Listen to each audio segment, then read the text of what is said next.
In, the value of In is the value of VTH over the RTH. The Rn is equal to the RTH. RTH is the Thevenin resistance, and Rn is the Norton resistance. This one and this one is equivalent. The only difference is the value of the current source and the voltage source. The current source value is equal to the voltage source value over the resistance. Just remember this, okay? And the way to find out the In and Rn are similar. Okay. And for Norton current In, we just short node A and B, and the In will be the ISC, I short connected. Okay. And for RTH, because RTH is equal to the Rn, so the Norton resistance is similar as the Thevenin resistance. And we also have semester 1 to semester 4. You still remember? We sometimes we need to keep the independent sources, and sometimes we need to turn off the independent sources, okay? But if we have dependent sources in the circuit, what should we do? We can use the method 2 to 4, right? We can short and open the current in the circuit, and we also can add the outer sources, and we also can add outer resistance, okay? Okay. And now I just thought about this example, and we try practice, and then we go to the next step, okay? Please look at this example. We need to find the Norton equivalent circuit of this circuit after terminal A and B. The first step, we need to calculate In. We know the Norton current is equal to the short connected the current. So we just use the wire to connect A and B. And there we can see the 5 ohm is short. Okay. And now for this circuit, we can use the mesh current method, or any method we can use. Okay. And we suppose this one is the mesh 1, and we know I1 is equal to 2, and for this one we suppose it to be the mesh 2, and we can write another equation. And we also can use the shortcut way, right? Because there is no independent sources inside. Even we have dependent sources inside, it doesn't matter, right? You can just add some supplementary equations and we will get rid of them. Right, then follow the simple derivation, we get the value of In, the Norton current, is equal to 1 ampere. And the second step, we need to calculate the Rn. Rn, we know the value is the same value as RTH. There is no dependent sources inside. The most simple way is turn off all dependent sources. We know there are two sources inside. One is the current source, another one is the voltage source. For current source, we know turn off means let the I equal to 0. If I equal to 0 in one branch means this branch is open. Yes. And for this one, we know it's V, right? V, turn off the V if V equal to 0.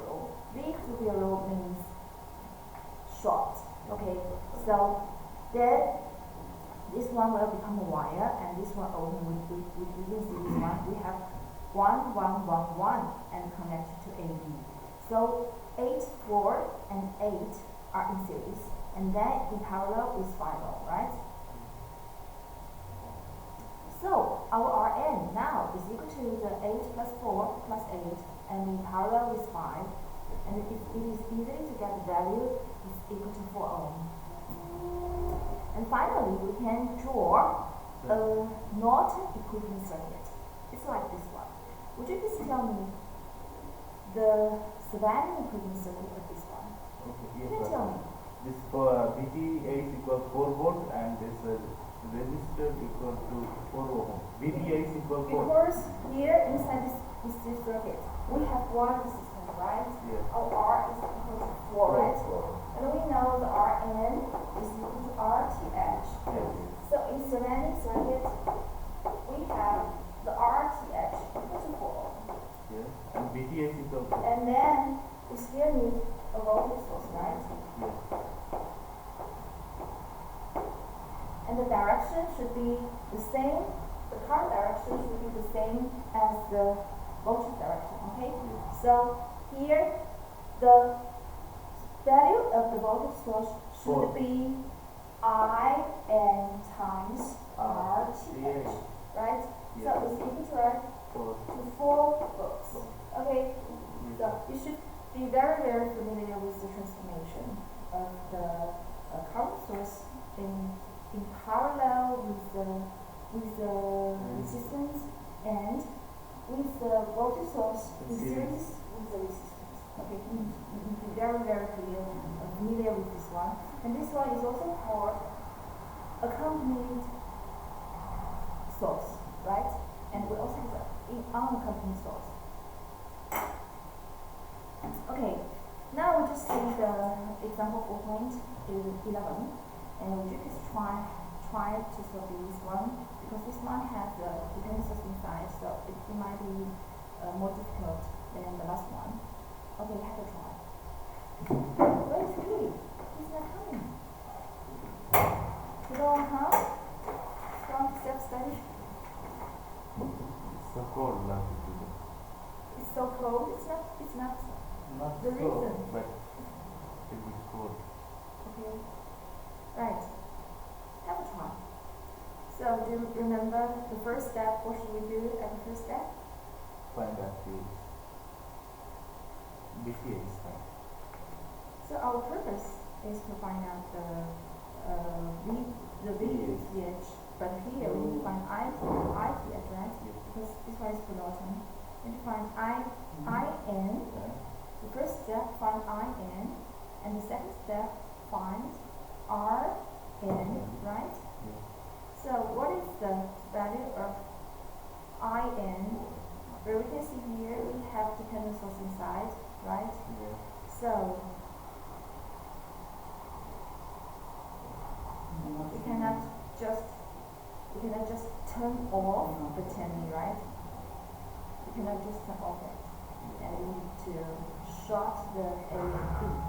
Okay, have a try. The first step, we need to calculate the IN by short connecting A and B.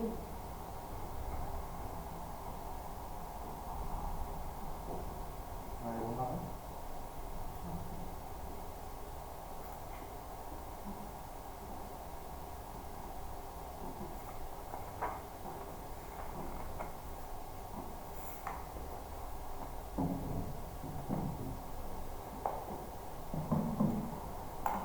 Use the shortcut way, okay?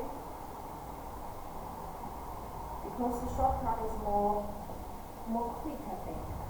Quicker than other method. But inside this method, we have a dependent source inside, so it might be better to use the normal way.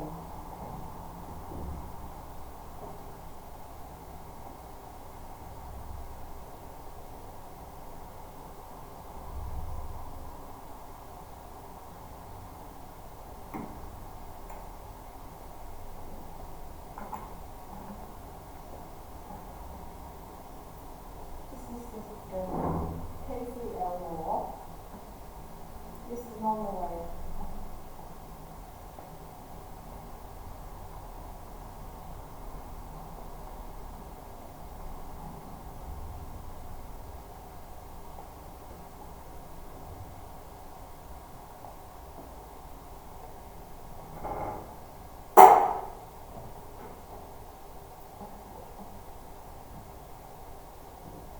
Which method is correct to use? For this, for mesh or for node? Because Node have on. in my mind, there is 3 mesh inside. Yes. So just One two node. nodes. Two node, yes. One for reference, one for Yes. here, right? One for this one. So it might be better to use Node. node because it's one equation and three equations, to be honest.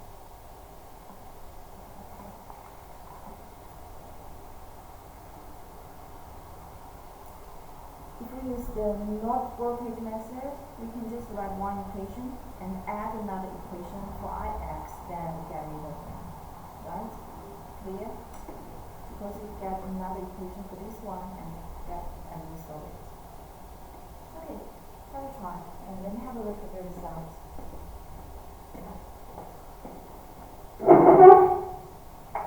Yeah.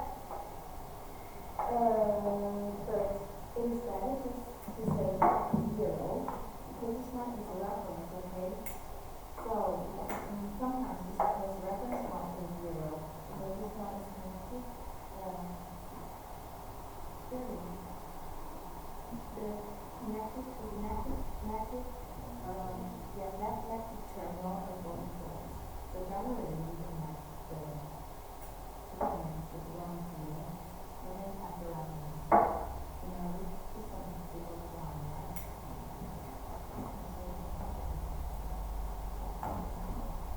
Do they have this? Okay, so we use the not voltage method, right? And we know the first step, we need to select the reference.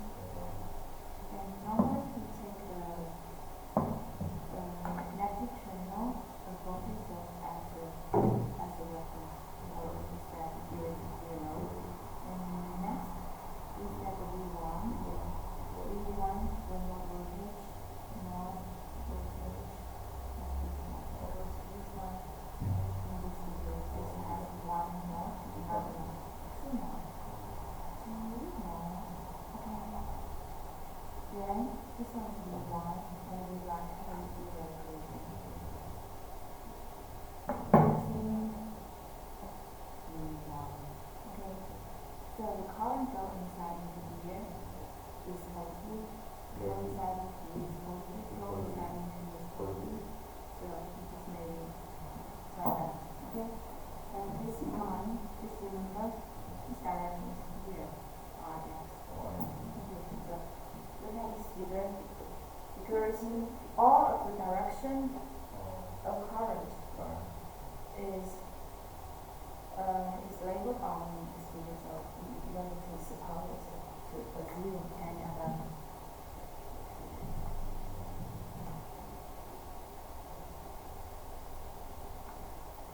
In this case, no. So, this is Ix. I is here. So, your I is here, I1 go out is equal to what? I1 go out. But I1 is Ix, right? Ix, I1, I2, Ic. Yeah. So you should be go out, go inside I1 into outside. What is that? 2? Oh yeah. And I2. Yeah. And I1. Okay. It's good. Continue. I know you know how to do this. So.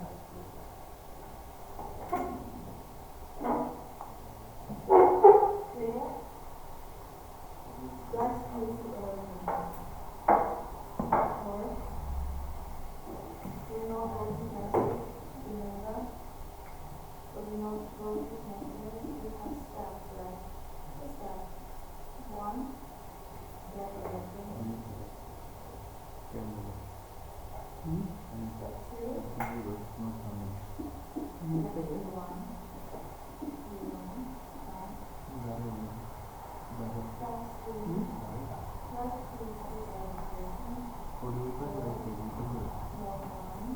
2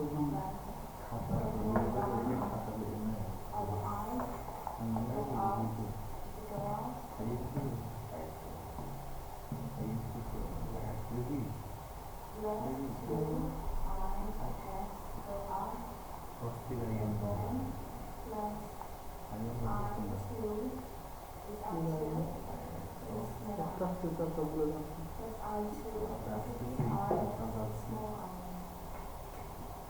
is equal to the current of the sun. The current of the sun. And then you have the value I1, I2, and that's all. And I am this the is for objects when you go back to the sun. So I is to be equal to the V1 over what? 4 right? এখানে কিন্তু দুইটা এটা আরেকটু system দিছি এখানে দুইটা current হবে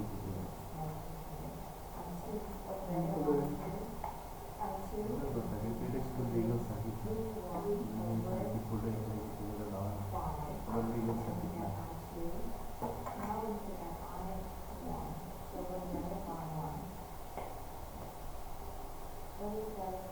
English মাওয়া তুমি I William Burton.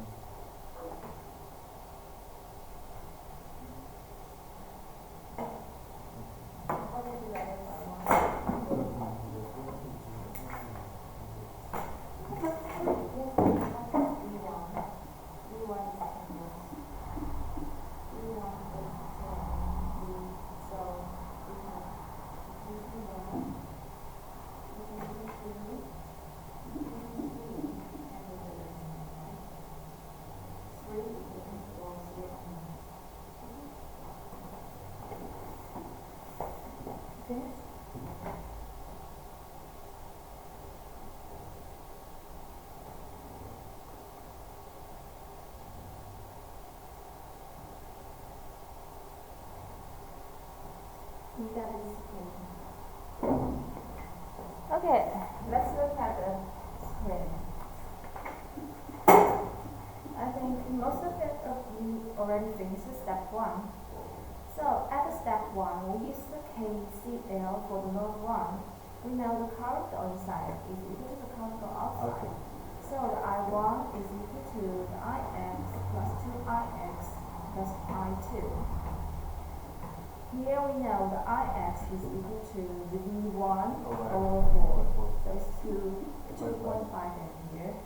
And here the 2Ix is equal to 5 ampere.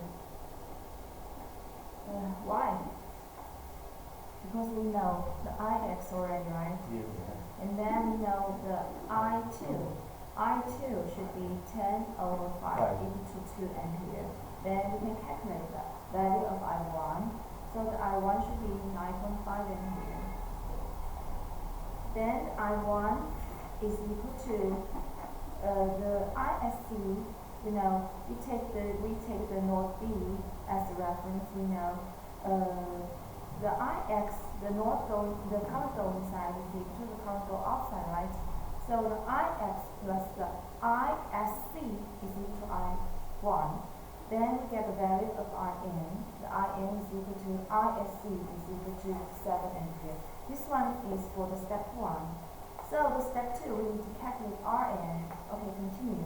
How to calculate Rn? Add another source. For this method, we can use the open circuit and we can use the ISC, right? We can shortcut.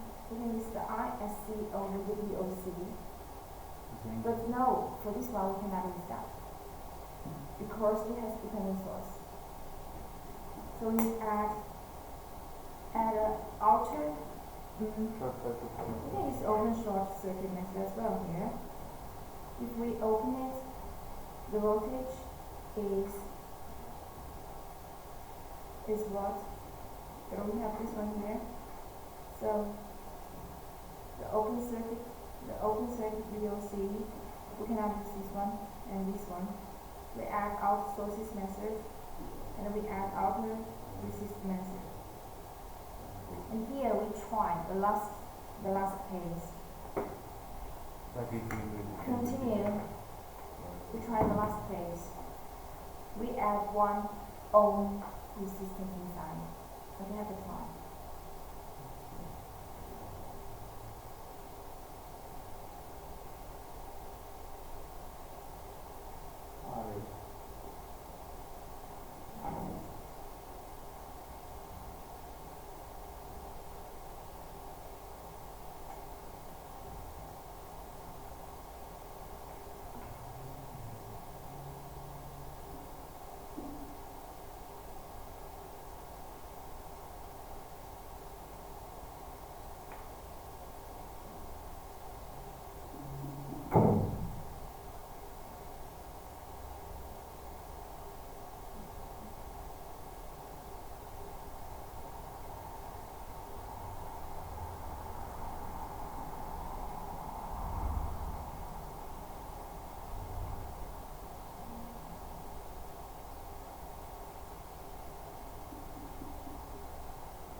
걸려서 원래 쉐이크업들이 있었지.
Alright.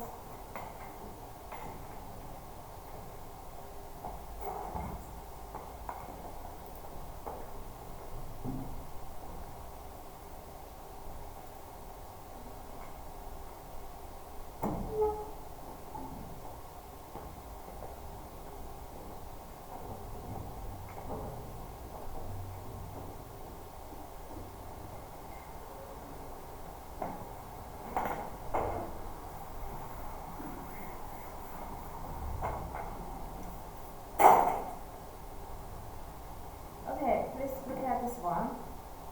Now we're going to talk about the method 4, add ultra resistor method. Okay, before that, we can talk about the first method, the open and short circuit method. Because we know the Rn is equal to the Rn is equal to the VOC over the ISC, right? And we already know the ISC. So for this method, we just need to calculate the VOC. How can we calculate the VOC here? Means we break the A and B, right? And then we know the 10V is on the 4 ohm, right? So the current goes through the 4 ohm should be 2.5 ampere, right? Yes. And if we know this one, and we know the value of this one. This one should be 5 ampere, right? And then we know this one is a loop, right?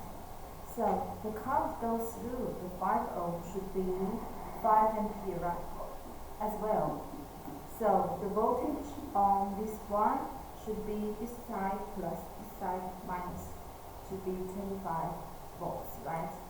So then the VOC should be 10 plus 25 equal to 35.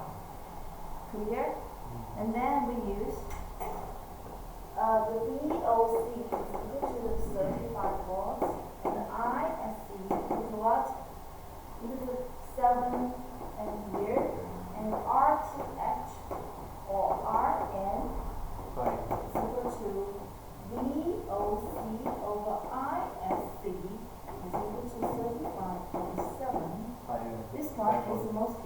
method, right? Yes. But we still have some more methods. We can add outer sources method, and we can add current source here or voltage source here, and we also can add a resistor here. And now we're going to see the last method, because this one we seldom use it, and we just need to know it, okay?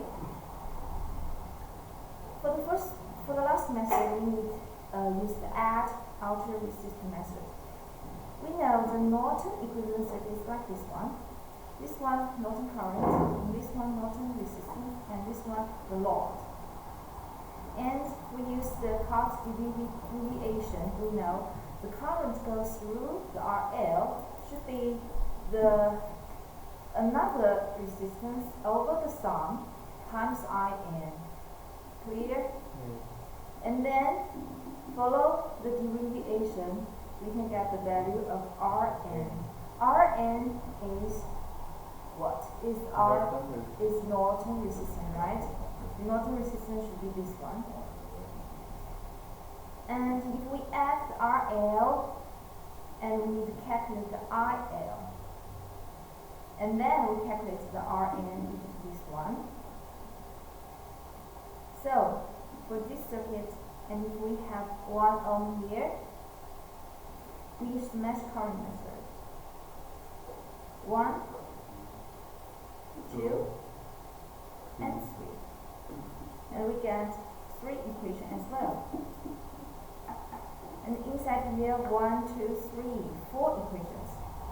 It's 4 unknowns, so we need 4 equations, right? So we add 1 more equation for Ix, and we get this equation. And after that, we can solve the value of I1, I2, and I3. And we know the I3 is the current goes through A and B, right? So then we get the value of IL. So the Rn should be the value of, we put the value of IL inside here, and we use this equation to get the value of Rn. This is the method of add outer resistance. So would you please then have a look at How can you get this? the VOC was particular? Which one? How can you get this? So this one? VOC. VOC, that is for another method. For the for the open and short circuit method.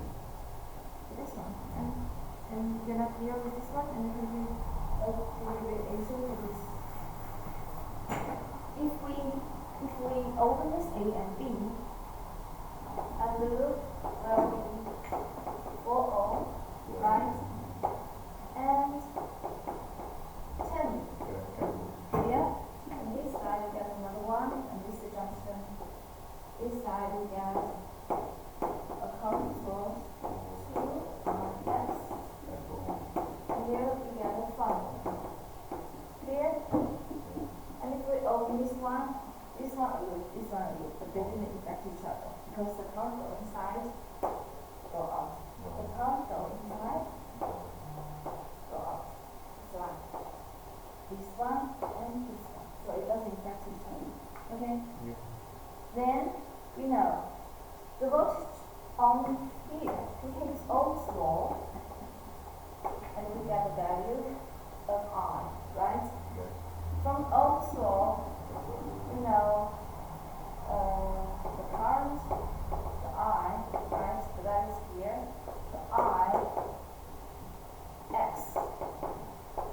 is equal to V over R is equal to 2.5 ampere, right?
Got it?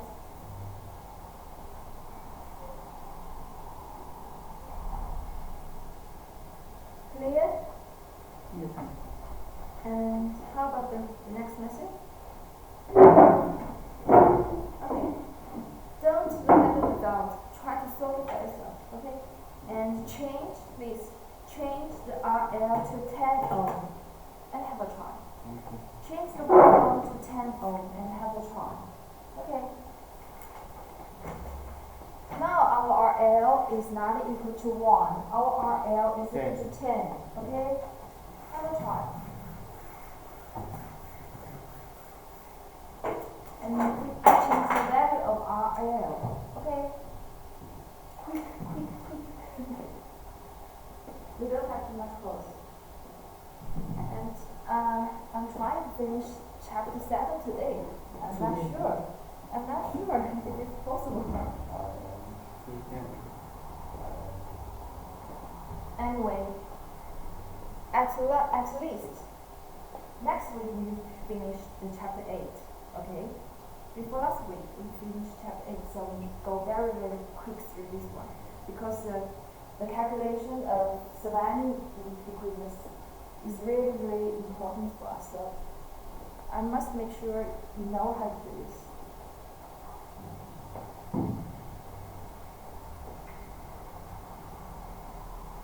And take the picture, and we have a homework today. When you go back home, try to use method 2 to 3 to solve this one. Add a current source and add a voltage source and calculate RTH. Okay, this is your homework. Okay. When you go back home, try to solve it. So we can. Make sure you know how to solve it. When you can send the bill, Which one? your homework will become out when. Method 2 and 3. And you add outer current source and Outer voltage source. voltage source. And you should get the same value, right? The RTF should be the same. Okay, have a try. Don't just look at me. My face doesn't have answer on it, okay?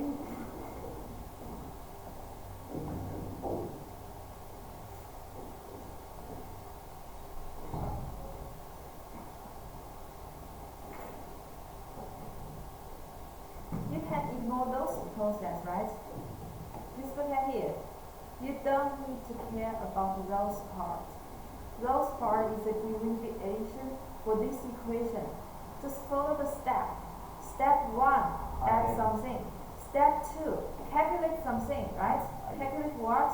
Calculate the current passing the 10 ohm. And then calculate the Rn. Use IL. IN is known. IN is value calculated from the first equation, right? Come on. Don't look at those parts, okay? Just follow the step 1, 2, 3. Okay? Follow the step. Okay? When you finish one step, push up your hand. Now check. You do the derivation. You don't need to do derivation again. You just remember this. I will equal for this one. Yeah. 10 ohm. And now the first step, what should you do? Add 10 ohm and then calculate IL. What's the value of IL? Okay. Add 10 ohm here and calculate the current goes in. What should you do? Use node voltage meter. Yes. Okay, come on. The same way, right? Yes. Just the first, here we use a wire. Here we have the RIL inside. Ma'am, IL is 3.5. Well, I'm not sure. The result of RTH should be the same. I just checked the result of RTH. You know, here the RL can be any value, right? And for the second and third method, the current source and the voltage source can be any value as well. You have to remember this. This I1 so 7 minus 4.5 and I2 equals like so this is 25 10 so 35 so I this value is No, the current goes into here is not 5 now. because here is connected. Then before that it's open, it's different. Okay.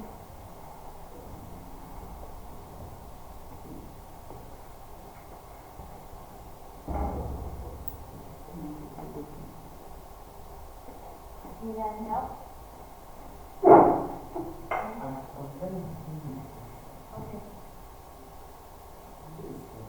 Yeah, this one is 10. And now we also this and this one. This is the normal way to do it. You know how to get rid of this one. And now we just add one more. This is one. You should more than this one. So the equation is means just add one more. This is one. Okay. That's fine. Really seven. Really one. Just add one more. You also need to match current method as well. But we can see which method is more easier. Okay. If you are confusion about which method you prefer to use, we prefer to use the shortcut way, right? For the shortcut way, our equation must be like this one or this one, right? And if a circuit has more current source, that means we can write the I equation directly, right? So we prefer to use this one. If a circuit has more voltage source, that means we can write down this V vector directly. So we prefer to use what? Prefer to use this method. So this one is more current source. This one is more voltage source. But we don't need to remember which way we should prefer to, right? We just remember those two equations. And we already know this one, the right hand side. We know the right hand side is the value we know, right, in this figure. And then we can see if we know more, we try more, right? Just use the equation to decide which method we use, okay?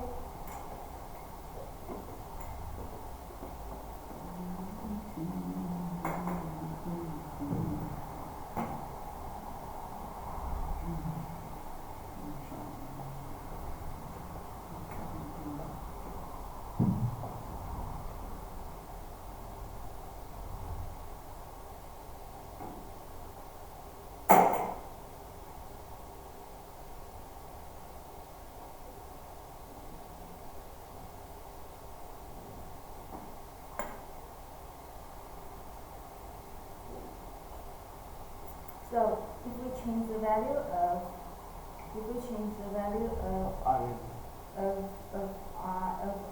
RL, we just change the coefficient of I3, right? The coefficient of I3 will become 10. Clear? Will become 10. And then those four equations are the same. Just only difference is the coefficient of here. Clear? Okay. And then you can calculate that. Have a try. And compare your result of my equation to see if you get the same one. Clear? I use the mesh current method. If you use the node voltage method, it's okay. Because for node voltage method, we take for node voltage method here we have V1 and V2 now. Because for this method we have something here. So this one and this one are two nodes, not one. Okay, so for this method, maybe actually node voltage method is still more easier actually. Yes, that's two nodes. Okay, if we use the shortcut way. Okay. And now, I show you, please look at the screen. Okay, I show you the direction of method 2 and method 3. The method 2 is open, no, method 2 will have to try. This one, we find the VOC, and method 3, add outer current method. If we add outer current method here, the first step we turn off independent sources. turn off the V here means short connected it, right? And then we connect a V here, a voltage here, a current here, sorry, a current source here, and find out the V0. Okay, so the thing we add I0 can be any value, okay?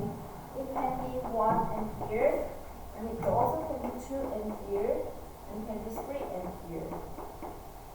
The reason is our V0 will be a function of I0. Our V0 will be a function of I0. And when we take the RTH equal to V0 of I0, it will become a function of I0 over I0. And I0 will be eliminated. So the value can be anything. If we take 1, it's okay, because it will be eliminated. If we take 2, it's okay, because it will be eliminated as well. It can be anything, it's up to you. So normally we choose what? 1. 1, okay? And if we add the outer voltage, if we add outer voltage source method, first way, we need to turn off independent source as well. So you need to remember, if we use this one, we need to turn off the source, the independent source, right? Turn off independent source, and then add outer voltage source. And here, we know the V0 can be anything, okay? It can be 1V, can be 2V, can be 3V, because our I0 should be a function of V0. And our R is equal to V0 of I0. And now our I0 is a function of V0. And V0 is a denominator, and in the denominator will be eliminated. So it doesn't affect the value of R. So it can be anything. So normally we choose 1 volts. Okay? Because if we choose 1 volt, similar like this one, we'll see in this equation the coefficient will be 1. Okay? That is for the Norton equivalent circuit. And now we're going to see the maximum power transfer. For this component, we just need to know on the left-hand side of the port A and B, and we have a ceramic equivalent circuit. Here we use ceramic equivalent circuit. We didn't use Norton equivalent just because we connect a load here, and it will be one mesh, right? If we use Norton, it will be 2 meshes, right? We just want to see one mesh. One mesh is more easier. And now, if we're trying to calculate the power delivery to RL, the load, the power delivery to the load, should be the current passing through the resistance RL, right? I squared times RL. This one is the formula. And if we put inside the I2, because of the voltage deviation, right? The voltage deviation should be the RL over the sum, right? And we take the deviation, and we get the voltage here, and if we take the voltage over the sum, over the resistance, and we get the current, and then we get the full value. And if we want to find the maximum power, that means we need to maximum power. For this case, we consider the RL as a adjustable resistance. The value can be changed. Okay, it's not a fixed value. It can be changed, and then we can find out the proper RL, which can give the maximum power transfer. Then, if we want to find out the maximum power due to the RL, we need to take a partial derivation respect to RL. So we do dP over D. over D. dRL. And sometimes we didn't use the symbol of D, we use the partial. Sometimes we use the partial if we have more than one coefficient. Here we just have one coefficient, we just have one variable, so we use just this D, not the partial. And if we derive P respect to the RL, and we get this one. This one is the derivation, okay?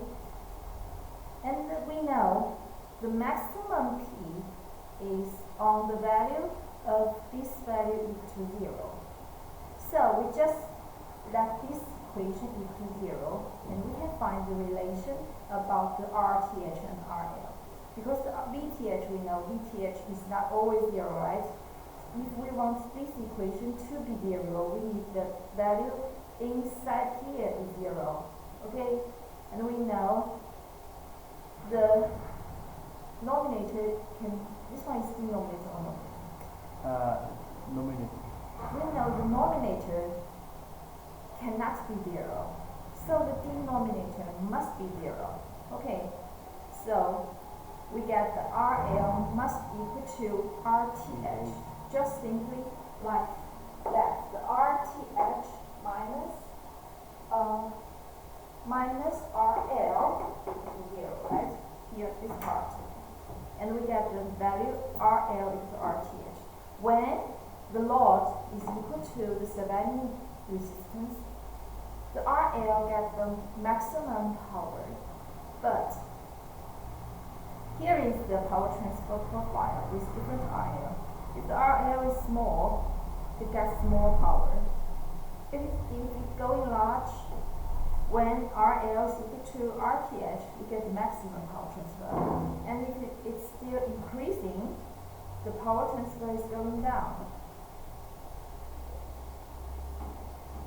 Then we can calculate the efficiency of VTH. It is eta. The eta is equal to the power on RL over the power on the RTH. And for the last equation, we say if the RL equal to RTH, and we get the simple calculation and get the result. If the load is equivalent to the RTH, Thevenin equivalent, is Thevenin resistance, the efficient just half. Is it good? Is it good? No. We know it's not good. We know if we increase in this one, it's good, right? For power grid, we know half of the energy is wasted on the RTH, just half of them on the load. It's not good. So, why do we need to discuss the maximum power transfer? We know it's not good, so we know for our grid, we always make our RL as large as possible, right? Then there is no much energy wasted on RTH. What is RTH for our grid? The line loss, right? Line loss. The line loss. So we don't want too much energy wasted on the line. We want the more energy is on our load. So for that case, we know it's good. Then why we should know the maximum power transfer? For what case? What case we need this maximum power? For energy transfer. Maximum power transfer. For any case, we know the case we discussed just now, maybe for grid, that is the high pressure or high voltage, that high voltage circuit. But we still has a weak electric circuit, like maybe like our mobile phone, something like that, like those kind of device. We use the weak electric circuit inside. We have, and for this kind of circuit, the energy do you know the voltage? Do you know the power of your mobile phone? 10 watt. Yeah, it's very small, right? Yeah. So if we waste half of them on the RTH is not too much, right?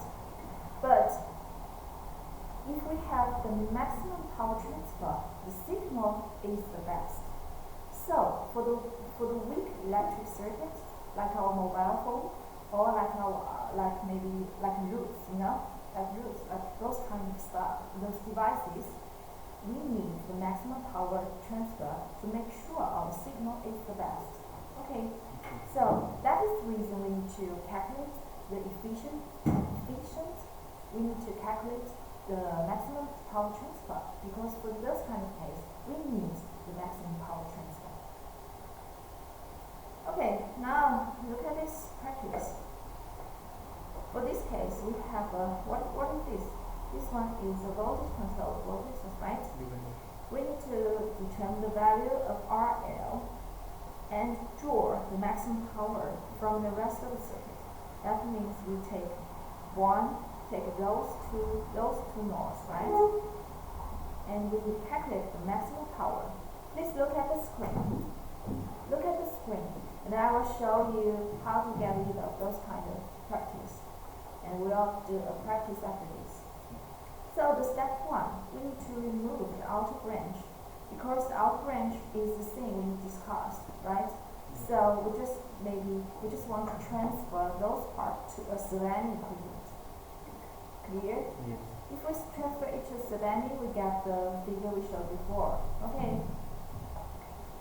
Then we calculate the VTH to VOC. For this circuit, how do we calculate the VOC?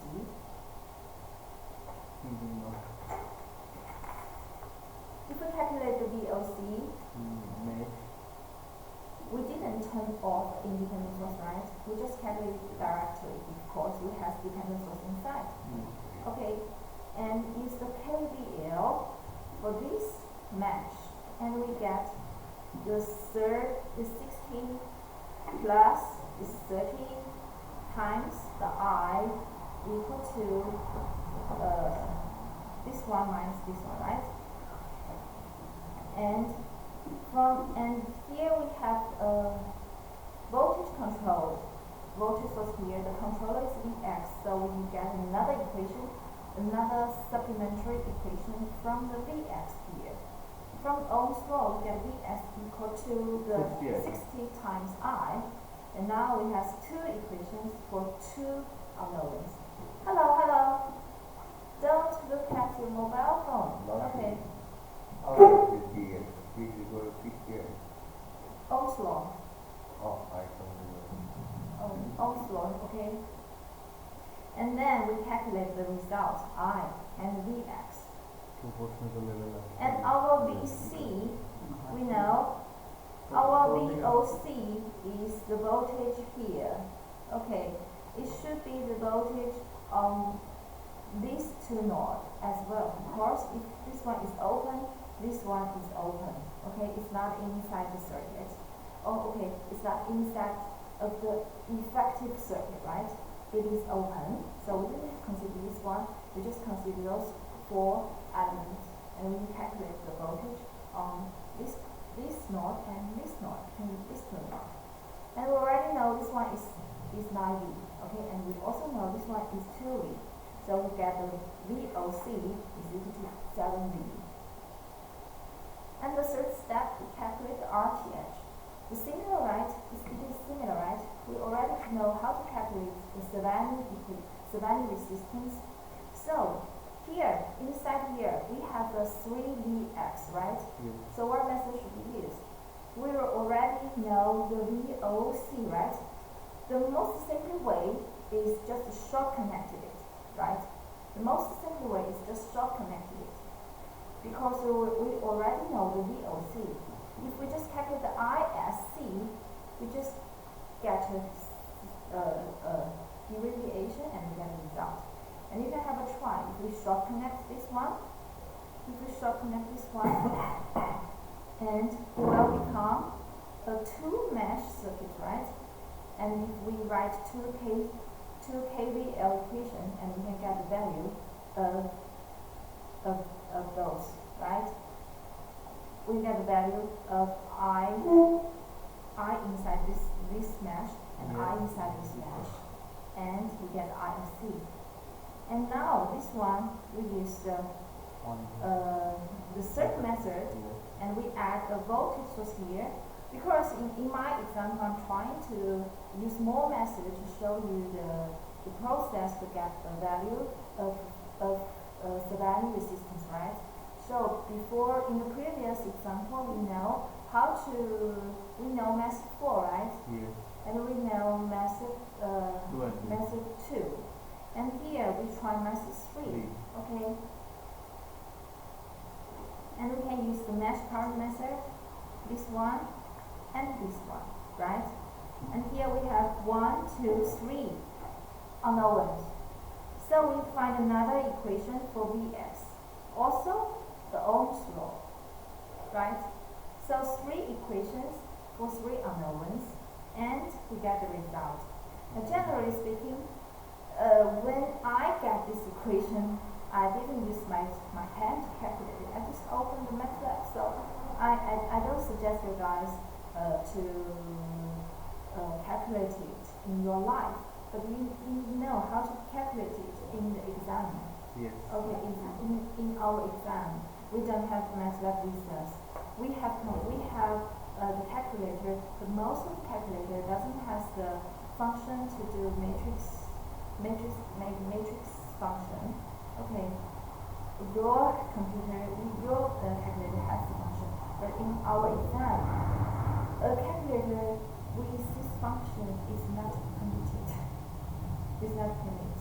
I have only one calculator left. I know, but nobody knows. You know, in our mind, the calculator is most simple one. This is simple, I can. I know, but not everyone has the function of matrix calculator, you know? Okay, and then we get the RL, right? And the RL, where's RL? Yeah, our RL is equal to RTH, because we need the maximum power transfer, right? Our RL, do you still remember the value of RL? No, we didn't give the actual value of RL, right? So we just put the RL inside, and we get the equation. Okay. Now, please. Now, this is RT is equal 1 over minus I2. Where? Minus Which one? this last line. This one? Which This one? line, yeah. Which one? I think this will be minus. Which one? It's okay. Because this is the minus I2 and this answer is also minus. So minus the minus equals plus. But plus I have a question. If our RTH is negative. RTH negative? Yes. Uh, So on exercise in our book, this 4.70, this 4.69. This But RTH is not- negative. In most of the cases, it doesn't have the negative resistance actually. In So most cases, it doesn't. only this if RTH is negative for this You case. know, if a Savannah circuit with RTH as negative, that means This Pmax is infinity. the energy is increasing. You know, it's not possible, right? It's not possible, but we have on exercise. This So it might be wrong, because if sometimes we have negative resistance just because we have other electronic devices inside, but here we doesn't. We just have pure resistance inside, so it's not possible to have negative resistance. If we have amplifier, it might be possible, but here we don't have amplifier, so I don't think we have negative resistance in our exercise. Next class I will bring it. Okay, we might be wrong. But this answer is infinity. This Pmax is infinity. Okay, Pmax is infinity. It's strange. The result is it's so not possible. I You know, think also- Pmax, maximum Pmax. 90%. You know, how can we make a P equal to maximum? Because our P is equal to IR. Our R is limited, that means our R is unlimited.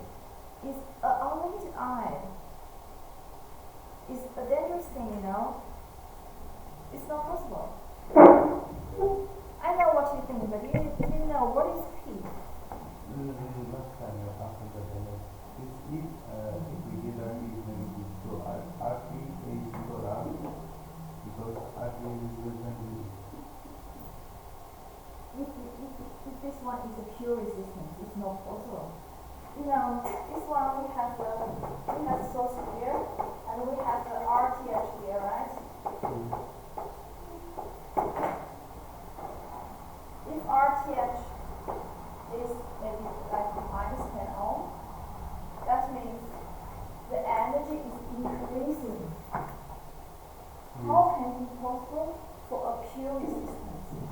Because we don't have a real negative resistance. We cannot produce. This type is not controlled by cylinder. Yes, I know. It might be a problem there. I don't think we don't have negative resistance in our exercises. I did it more than 10 times, but I always get negative. I will take. But actually, you know, it's not possible because if it's negative means those parts the power is increasing, but actually it's dissipated energy. Yes. So it's not possible in our exam, in our exercise. We just has pure resistance, you know. It's not possible we put a negative inside. It's not possible. Okay. If you see, if in a circuit we just have resistance and source. Resistance means it's dissipated energy. So how can it be increasing? Yes. So it's not possible. It must be a problem. Okay. Okay. If you're not sure, you just need to Can analyze. you repeat it? Okay. Back. Give back. The last page. Yeah, okay, I can't understand. Yeah, how can you get this related? I1 and I2. Have it from this page.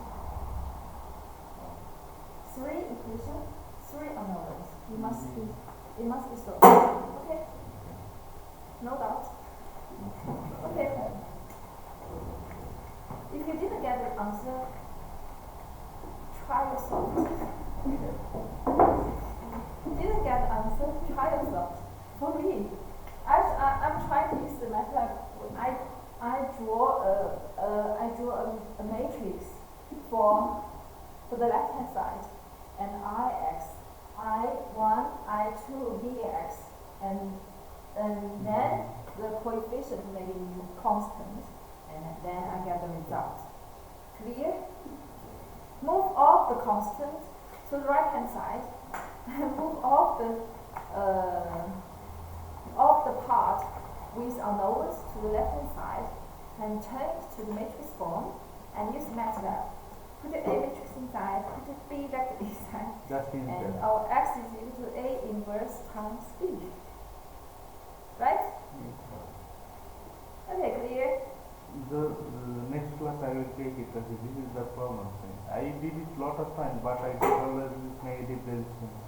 Does it have anything special in the circuit? If no, it's just resistance. It's not possible to be negative. This is the dependence of circuit. You know, it's not possible. I Because think it's all so. resistance. Okay. It's Okay. not possible. Have a rest, okay? What's the time? 9:32. The first one, this one is about the superposition. The second one, no, the second one is not important as well. The practical model for voltage sources resistance. This one, not important. Okay, all this is summary about our content of this chapter. If you are not clear, just let me know, and I will try to explain. Okay. Sometimes, if you find some strange answer, you need to prove it's right or prove it's not right with the knowledge you know. for the question you tell me, in my mind, I know there is sometimes you have negative resistance, but it's not for a pure resistance circuit. If your circuit just has resistance, I told you, a resistor just wastes energy, dissipate energy. So it cannot be negative. Because if it is negative, the power is right. Yes. So it's no question. But I find this power, this is infinity. By an insulator or dielectric. That means if we put nothing between those two metal plates, it's also a capacitor, because we think we put the gas inside, right? Yes. We put the gas inside. Yes, The sir. gas is also an insulator, okay? Okay. In our physical course, we know this one is a passive element and it can store energy inside. The reason is the capacitor is a passive element designed to store energy in its electric field. The key point is the energy is stored in the electric field inside the plate and also between the plates. What is the relation of Q and V? The Q is the quantity of how to say that? The quantity of Charge. yes, Q is the charge. Q is the charge on each plate, and the V is the voltage difference or a potential difference between those two plates. So what's the relationship between the Q and V? We say the Q is equal to CU. In my mind, how to remember this? Q is equal to CU in my mind. And in Chinese, this one is 醋. Two. Yeah, do you know? Vinegar. Vinegar. Yeah, vinegar. And so, our charge is equal to vinegar. in Chinese, I remember this. The charge is equal to vinegar. Vinegar. Okay. Sounds Okay. good to me.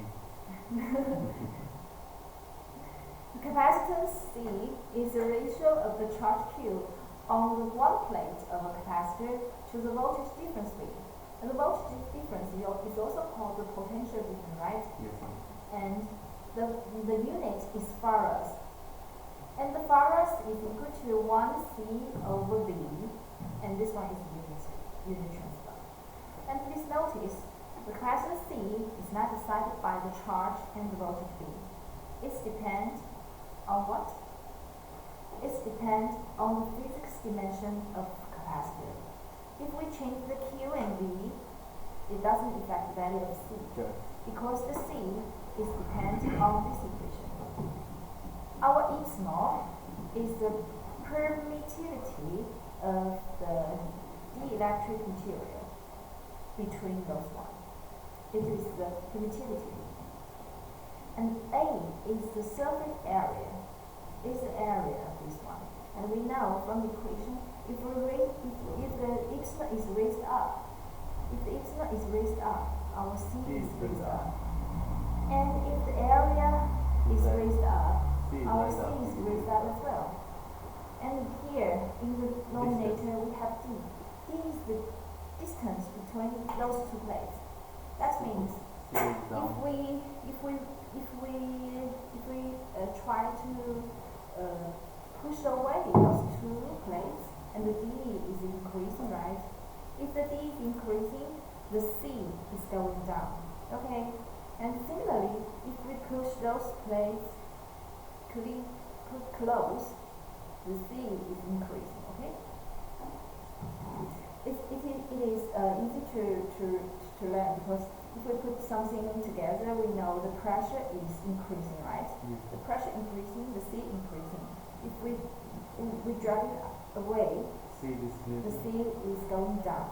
Okay, here the pressure is going down as well.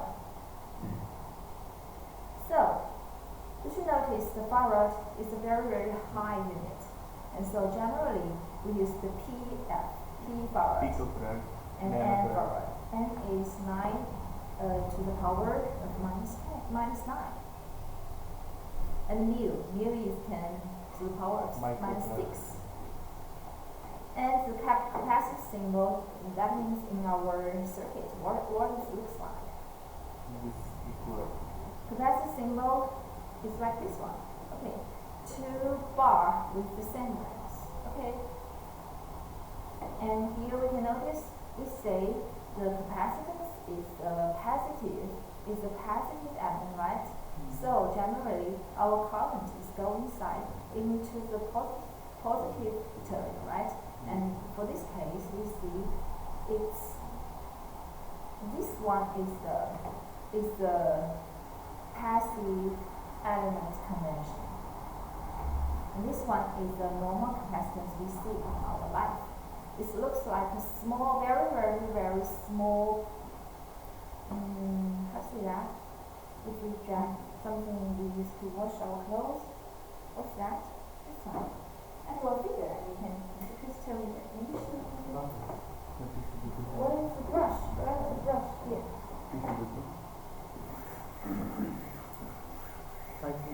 Tissue. Something like this one. Bucket. About What's that? Bucket. Bucket. Okay. If I don't know how to say it, anyway, I can draw, right? It's like small bucket, okay? And here, this one, we use the arrow between the capacitor. That means this one is a linear. In our class, we didn't see this element. We just see the linear one, okay?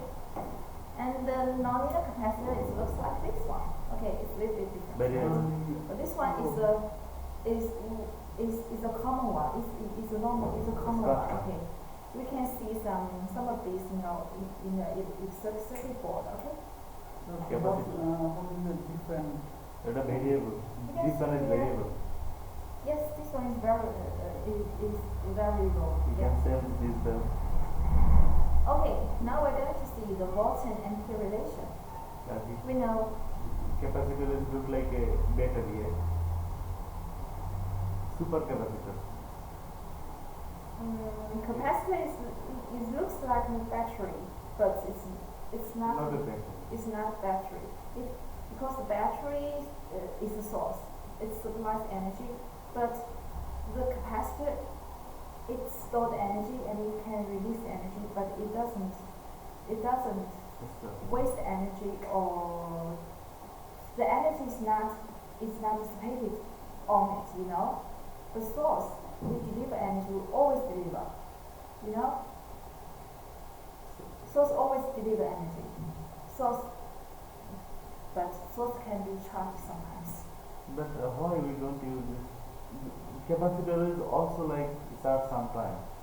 This also needs charge after it can deliver. But it's not a source. For a source the definition is during the whole period the energy we delivered is always greater than the energy we store. That is the source. But for capacitor, we store, then we release. We store 5, we cannot release 10. So we are not a source. Understand? Okay. For a source, I can store and then I can release. I store 5 and I can release 10.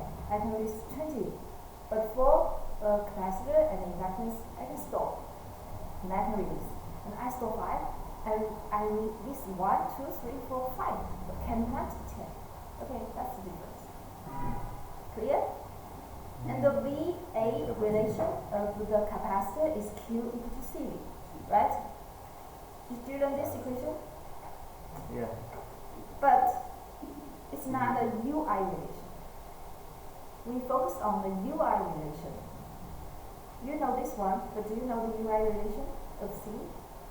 U isolation, like for the capacitor is I equal to something U, a function of U. Do you know this? Like Q equal I over T? Yeah. Do you learn that? Yes. We think if we take the derivation of this equation respect to the time t, and the left hand side becomes dq over dt. And this one we know it is equal to the current, right? And on the right hand side, our C is a constant because we see this one is a linear capacitor.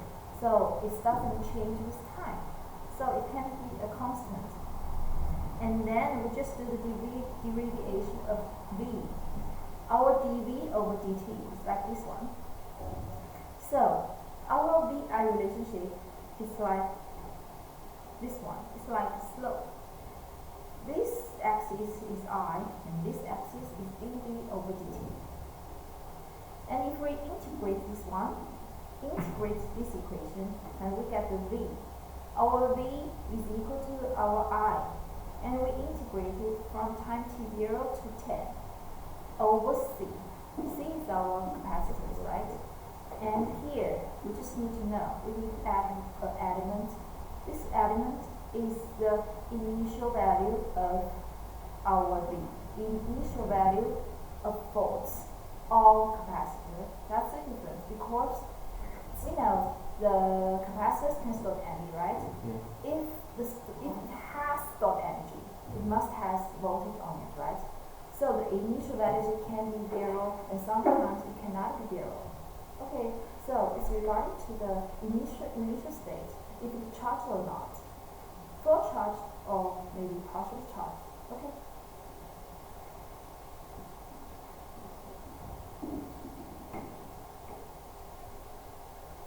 Here is the definition of Vt. It is the voltage across the capacitor at time t0. And the instantaneous power P delivering to the capacitor C. How to close this one? Okay. Our P, we know our P is always equal to VI, right? And here we know our I is equal to C dV dt. So we put this equation inside this formula, and we get the P equal to C dVi over dt. Do we need to remember this formula? If we remember this one and this one, we can just derive it very quick, okay? So we don't need to remember this one. The energy stored in the capacitor is small w. Okay, and if we integrate it from the minus infinity to 10, and we get this value. And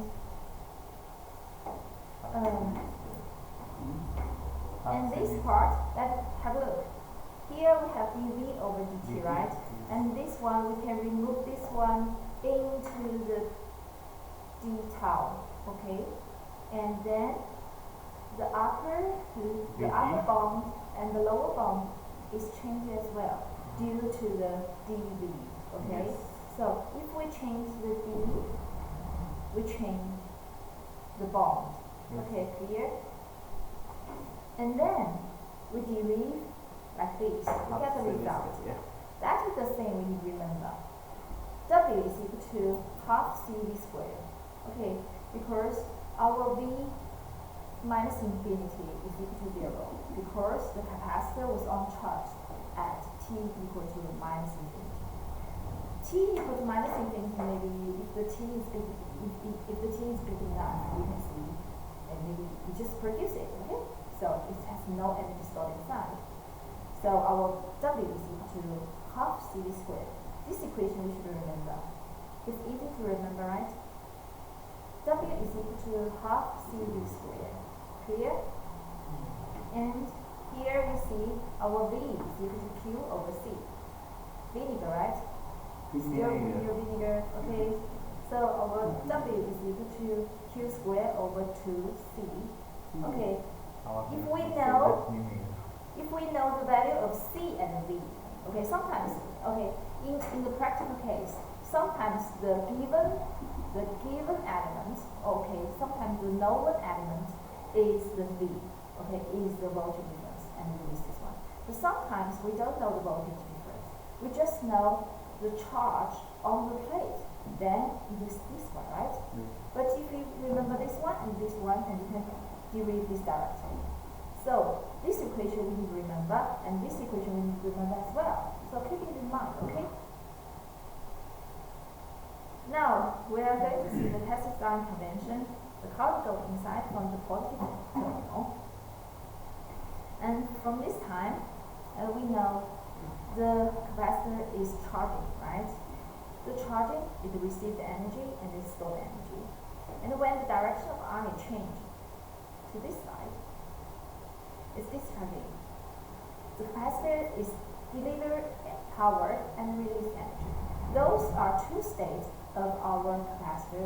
So we see our capacitor, it can store energy, it can release energy, but it is not a source. It is a passive element because it can release energy bigger than its stored energy. Okay? And we also should notice the capacitor doesn't dissipate energy. The energy stored can be released totally. Clear? It doesn't dissipate any energy. Right, the important property of a capacitor, the first one, if the voltage across the capacitor is not charging its time, that means, this one is very important. If it's not charging with time, that means our dV over dt equal to 0. It's not changed with time anymore, okay? And go back to the I equal to C dV over dt, right? If the V is a constant, C, we know the derivation of constant is 0. So our I is equal to C times 0 is equal to 0. Clear? Yes. So our I is equal to 0. I to 0 means what? Means it's short, right? Yes. Means it's short. Open. Oh, it's open. Means it's open. So that means if the capacitor is fully charged, it becomes open. Okay. Boom. But it's not really open. It still has voltage on it. But it can be treated like an open circuit. Okay, clear? Yes. It's open, but it still has voltage. Clear? Normally, if the circuit, if the branch is open, it doesn't have any voltage. But here, it has voltage. Voltage, but current is 0. So just open circuit voltage, okay? The second one, so we should remember this sentence. A capacitor is an open circuit to DC. Why is DC? We know DC means a constant, right? DC means a constant. AC means alternative. Maybe like sinusoidal signal is always alternative. So the voltage is always changing.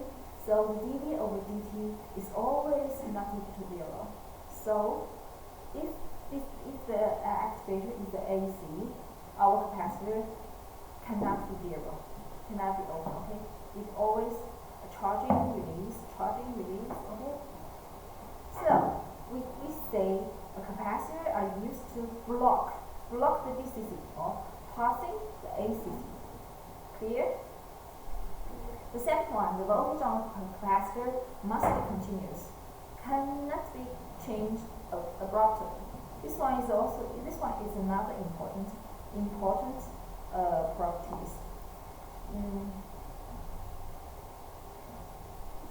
This one is continuous. This one is discontinuous. The reason is, please look at this one. Look at this formula. We see our I is equal to C, a constant, times the dV over dt, right? If we take a very, very, very small t, very, very, very small t, a dt, our dt is very, very small, tends to 0, okay? It's very, very small one. If our dt here tends to 0, and our c is a constant, and our dv, if our dv if our dV, let's have a look. If our dV is very, very big, if we change suddenly, you can see here, please look at here.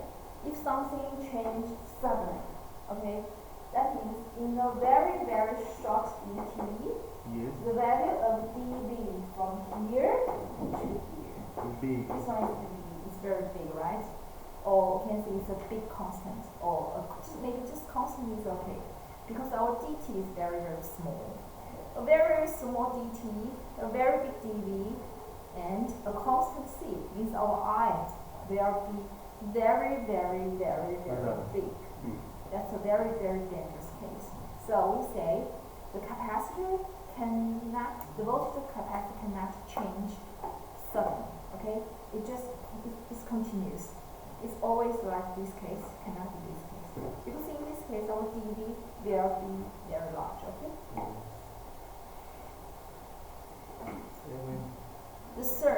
The third one, the ideal capacitor. We know we have an unideal capacitor, and we also have ideal capacitor. We say unideal capacitor it has some resistance in parallel or in series, but ideal capacitor doesn't have it, so it doesn't dissipate energy. It takes power from the circuit when it's storing energy in field, and returns previous stored energy when it's delivering power to the circuit. Here, we also have the non-ideal capacitor. For a non-ideal capacitor, please look at here. This one is more important for our practice. This one is our capacitance. For the real practice, we say it's always non-linear, right? Non-ideal, right? For our non-ideal, we always have leakage resistance in parallel with the capacitance. But in most of the cases, the leakage resistance is very, very large. So it can be neglected for most of the practice case. It can be neglected, okay? But we know it should be a resistance in parallel with it, okay? This one is for our practical case. Our capacitors are used to block DC and pass AC. Sometimes we can use to shift phase and store energy, start motors, and suppress noises. This one is some applications case. Okay, now we're going to our practice time. Okay, for this one is really simple one, right? Yes, It just has the source and the C. Hello, where are you looking? Name comment. You look at your mobile or someone contact you, right? Meme lah. Do you have girlfriend? Yeah, he have. No, ma'am. I don't have. He have. That's why he is looking. Don't tell him. Okay, anyway, if you're on the class, you don't have a girlfriend, okay? Yes, okay. He is living Bangladesh class. Okay, if you're on the class, you don't have any girlfriend. Yeah. This girlfriend is for your lady, okay? Okay, please look at here. And we say this one is a 10 UF. Do you know U? Yes. Micro. Micro 10 by 6. 10 power minus 6. Minus 6. Yeah. Micro. Yes. Yes, ma'am. It's connected to the voltage source with V. You have to find this current. Yeah? Let's look at here. It's not a DC. It's a AC. AC. Right. And we need to determine the current through the capacitor. Okay. Got you. Wait. Because this one is really, really easy. So just do it. So look at me. Please use equation I equal to C dV over dt. Because we already know the equation of V, right? Yes, ma'am. So just put the C value inside and do the derivation of V. dV over dt. The first order derivation of V.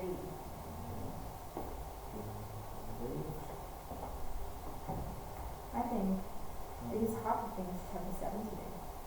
And maybe I just can finish chapter 6. And just can finish chapter 6 because it's 10 half. Yes, ma'am.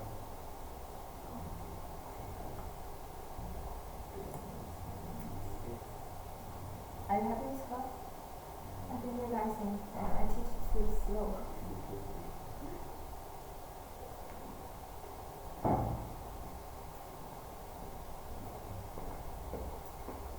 Do you know how to do the derivation? Put the values inside and yeah. This is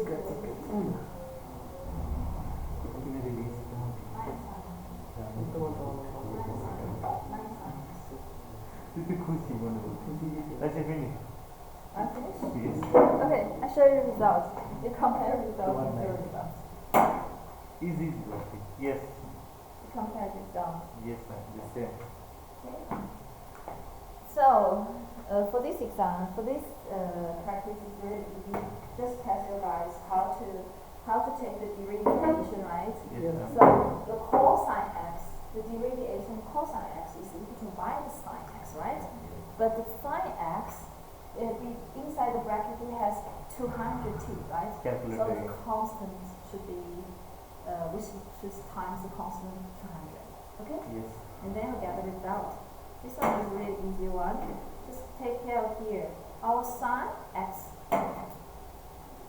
sine cosine x is equal to sine x minus. Okay? Our sine x equal to cosine x, right? Yes. And then with sine, okay, cosine ax is equal to sine minus sine ax times 8. Clear? Yes. Okay, that is for this one. Okay, try the This practice. one. Okay. This one is integration. Integration. Integration. Try integration. The current through a 100 mil F capacitor is the AC signal. Okay, AC signal, and we need to calculate. We need to calculate the voltage across it at time 1 ms. So the value we need to calculate is the 1.5 ms. Okay, so that is our target. Before we calculate this one, we need to calculate V over T, right? So equation is here.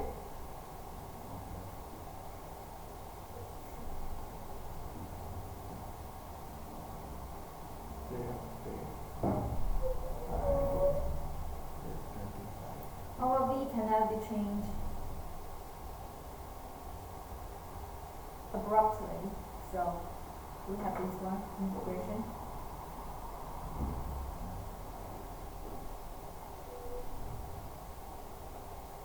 Put the value of I to the side and do the integration.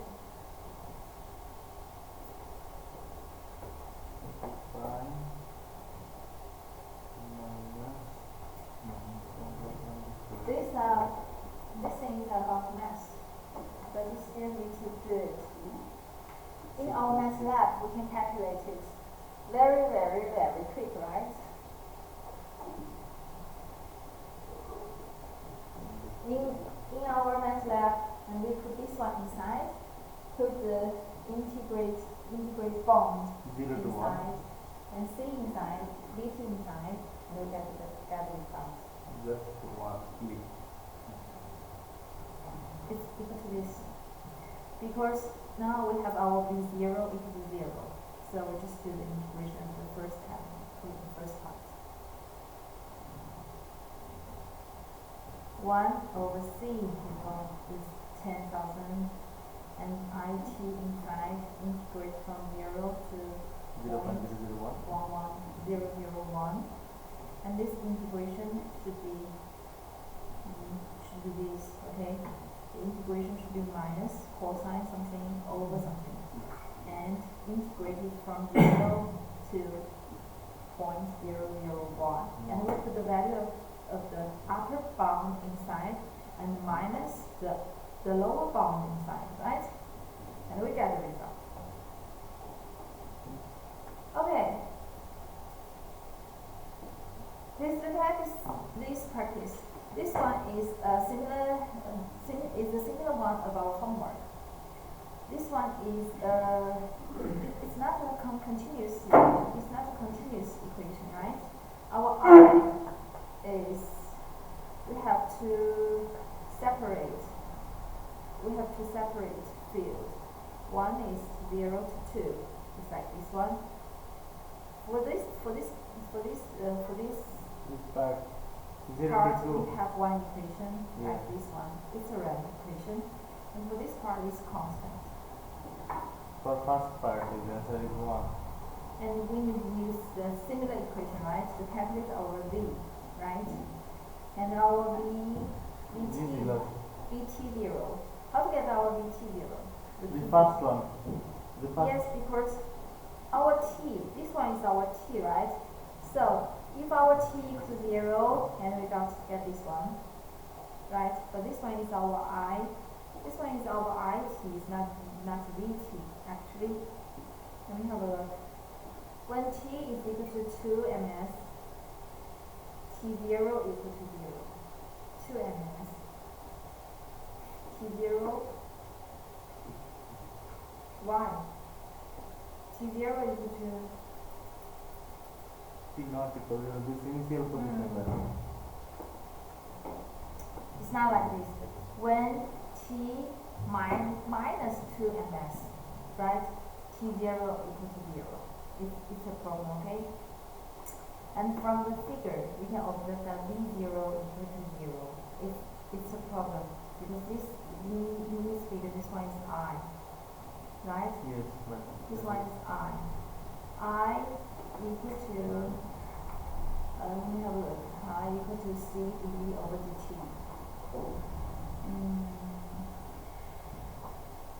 Let me have a look. What's the problem?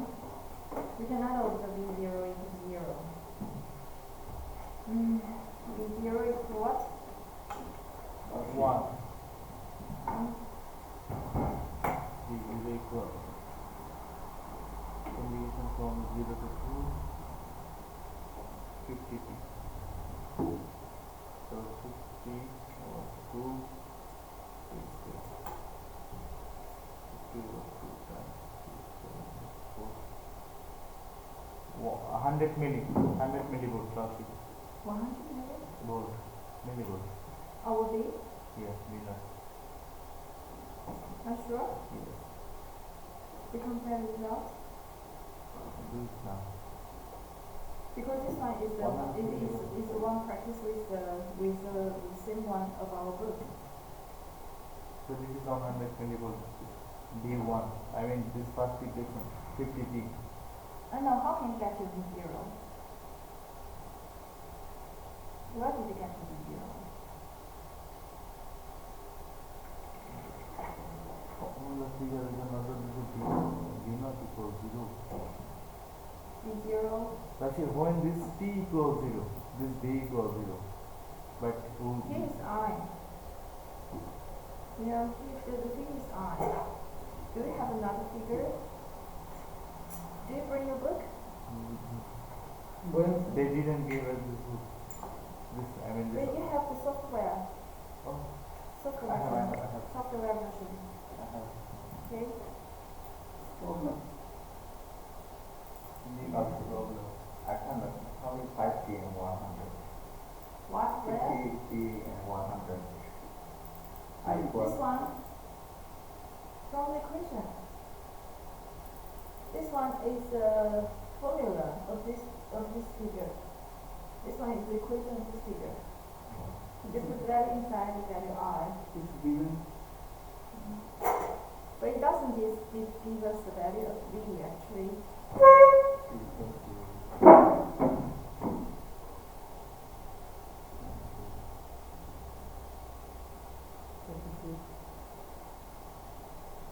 Chapter name. 23. Where it comes in? Does it give us V0 in the question?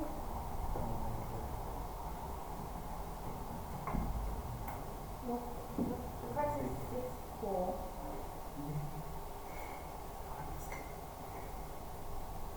How you call?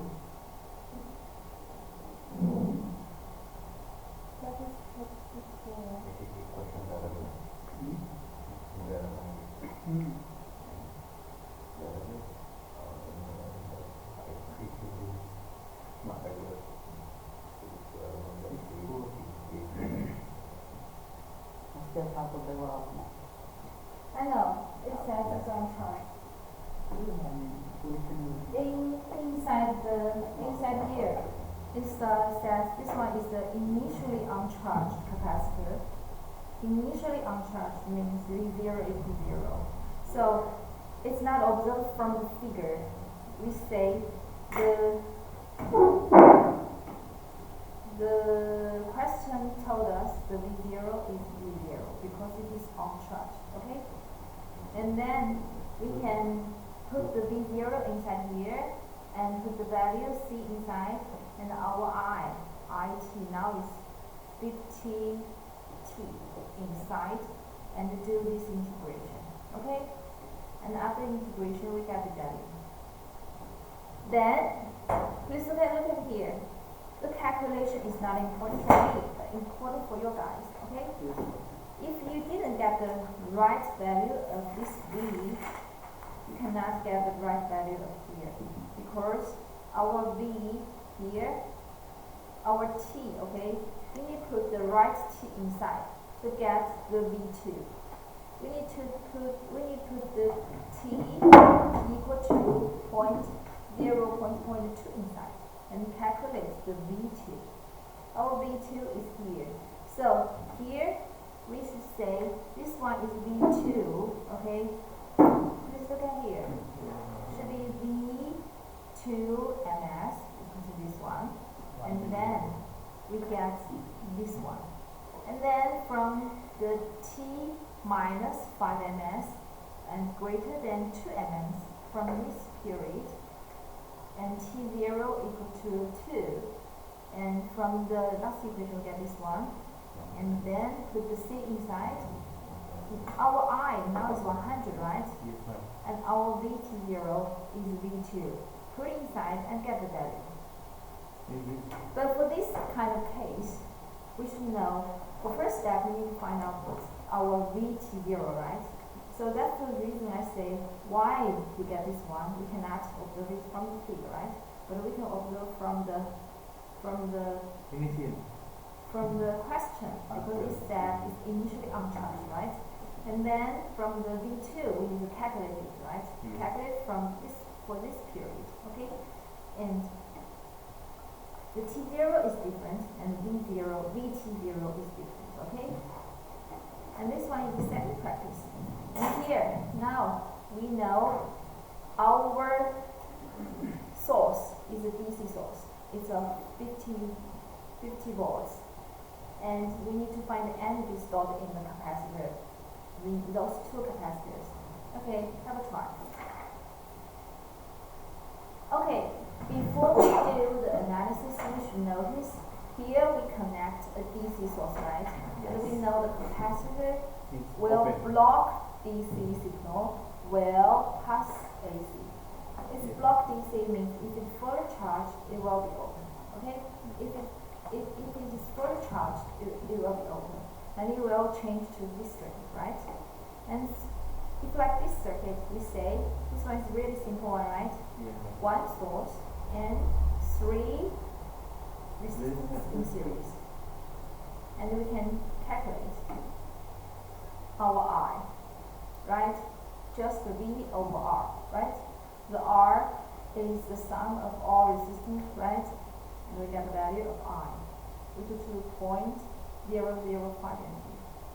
And then if we know the current, and we can calculate the voltage on this one and on this one and on this one, right? And the voltage of this one, we just calculate this part. And voltage here, we can use what? This voltage division, right? So our V2 is equal to 50 V. And then we know this part, Same. the same, okay? And we know our power W. Now we know what is given. We already know the voltage difference, right? Yes. So we use half 2CV squared. For the circuit, generally we know that. But if we draw a real, maybe a real capacitor inside, sometimes we know the charge on the tape, right? And we use another one, okay? And look at the value. Okay, now series and parallel capacitors. Right. Do you still remember the symbols of capacitors? Yes, ma'am. This is the opposite of resistance. Right, it's like this. And we know the symbol of inductance, right? Yeah. And we know the inductance is really, really similar like our Yes, resistance. yeah. But this is So- the coil. So, we just can, this one is L, right? This one is R. If they're in parallel or in series, it is the same as R because it looks similar. Yes. Okay. Yes, ma'am. So, opposite, consequently, our capacitor is opposite to the resistance. Okay, so just remember the inductor, and then this one and this one is different. Just remember this. Yes. Similar things, similar relation, and then others are different. Clear? Clear. Okay. Right. Here are some derivation. We have C in parallel. We know C in parallel is different with R in parallel, right? So if they're in parallel, just plus them. Clear? And all the derivation process I just ignore. It's similar to the resistance, okay? Opposite of resistance. So our CEQ, if it's in parallel, is equal to the sum of them. So we also have current relation. So the current relation I1, I2 is equal to C1 over C2. Okay, it's like current deviation. It's really, really, really similar like resistance in like conductance. You know conductance, like conductance in parallel. Okay. Yes. So this one is similar to R, and capacitor is similar like conductance. Okay?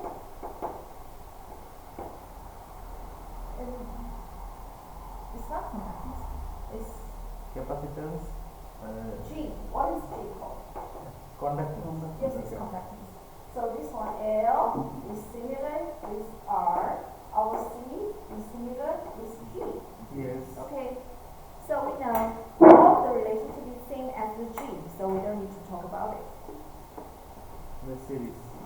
So if it is in series, we know our G, right?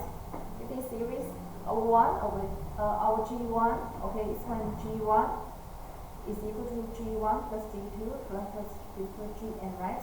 So it's 1 over C, it's 1 over R, right? And then we can see this relation. This one is really similar. Okay. Similar, just remember here, it's in series. Our CEQ, 1 over CEQ is like this one. It's really, really, really similar like the conductance. Like the same, right? Really don't need to talk about it. Okay. Here, in this case we need to remember, okay, there are two capacitors in parallel. And we can remember this like conductance. If we have two conductors in parallel, 1 over R. If we have two resistors in parallel, let me have a look. It's wrong. It's wrong. It's wrong. It's in series. Yes, Okay, it's it's in series. The figure is wrong. Like It's C1 in plus series. C2. Okay, it's in series. Series. Actually, I changed this mistake yesterday night, but I didn't change the PPT in my USB, so it's still here. Can you please tell me the page? So it's in series. It's 1 over C equal to 1 over C plus 1 over C2. It is in series. How about G? In series, our G is like this one, right? Yes. Our C is also like this one. Conductor. It's the same. For in parallel, our G is like this one. Our C is like this one. Just change the symbol of G to C. They are equivalent, okay? And for this one, we have voltage relation. Okay, it's similar like the voltage division of resistance. Okay, so it's V1 V1 over V2 equal to C2 over Plus C1. C1. Okay. It's in series. Okay. Just remember that it's not the same. Okay. Practice 6.5. Have a try. Okay. And let's talk about this one. This one is really It's similar. similar. Okay. This one is really similar. We need to calculate the CEQ of the ports A and B. Okay. And inside here we can see those two are in series. Those two are in parallel. In parallel is more easy, right? Yes. Because it's simply plus. 50 plus 70. So this one in parallel simply plus, and this one in series, and we know 40. the product of the sum, right? And then those two in parallel just simply plus. And then those one in series, also the product of the sum. Okay, and we get the result. Really, really similar. And this one, we need to find the voltage across each of the capacitor. We need to find V1, V2, V3, and V4. And we know if we need to find the V, we need to do integration, right? Anyway, we need to find the voltage. I think for this practice, if we want to use the voltage division, okay, or current division. So we need to find out if we find out the voltage, if we find out the equivalent of this part, and we can use the voltage divider to calculate the V1 and V2, right? Clear? So for this part, we know this one in series, product of the sum. And for this part, then it's in parallel, just simply plus. And then in series, maybe we just is it in series? Yes, in series, product of the sum. This looks strange. 40 and 40 in series. Oh, okay. If 40 and 40 in series, the value of the CEQ is half of it. Remember, if two resistance in parallel, okay, it's half. Okay, here we have two capacitors in series, it's half of the capacitors. Okay. Yes. And our Q equal to CEQ times U. So we know our Q.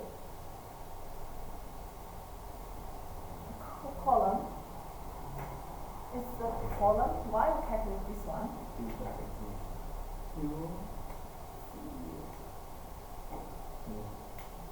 Why calculate this one? Actually, we don't need to calculate this, right? We just use the voltage divider. Yes. We don't need to use this one. It's strange, but we still can calculate it. Because we can calculate the Q.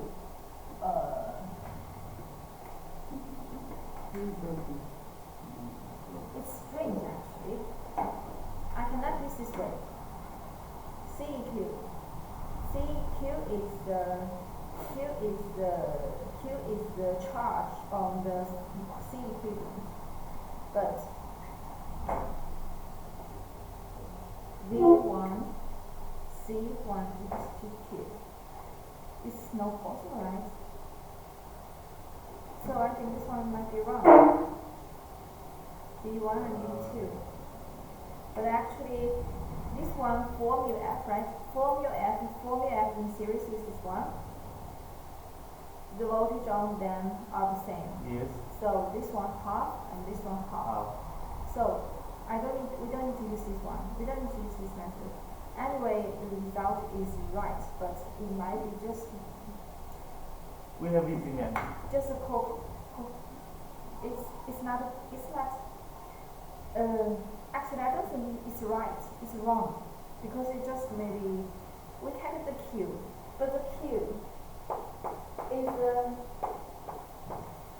the charge on one plate, right? So if we use this way to calculate, the thing we get is the value on here, is the V on here. So it's wrong. That's the reason I say it's wrong. VC, Q,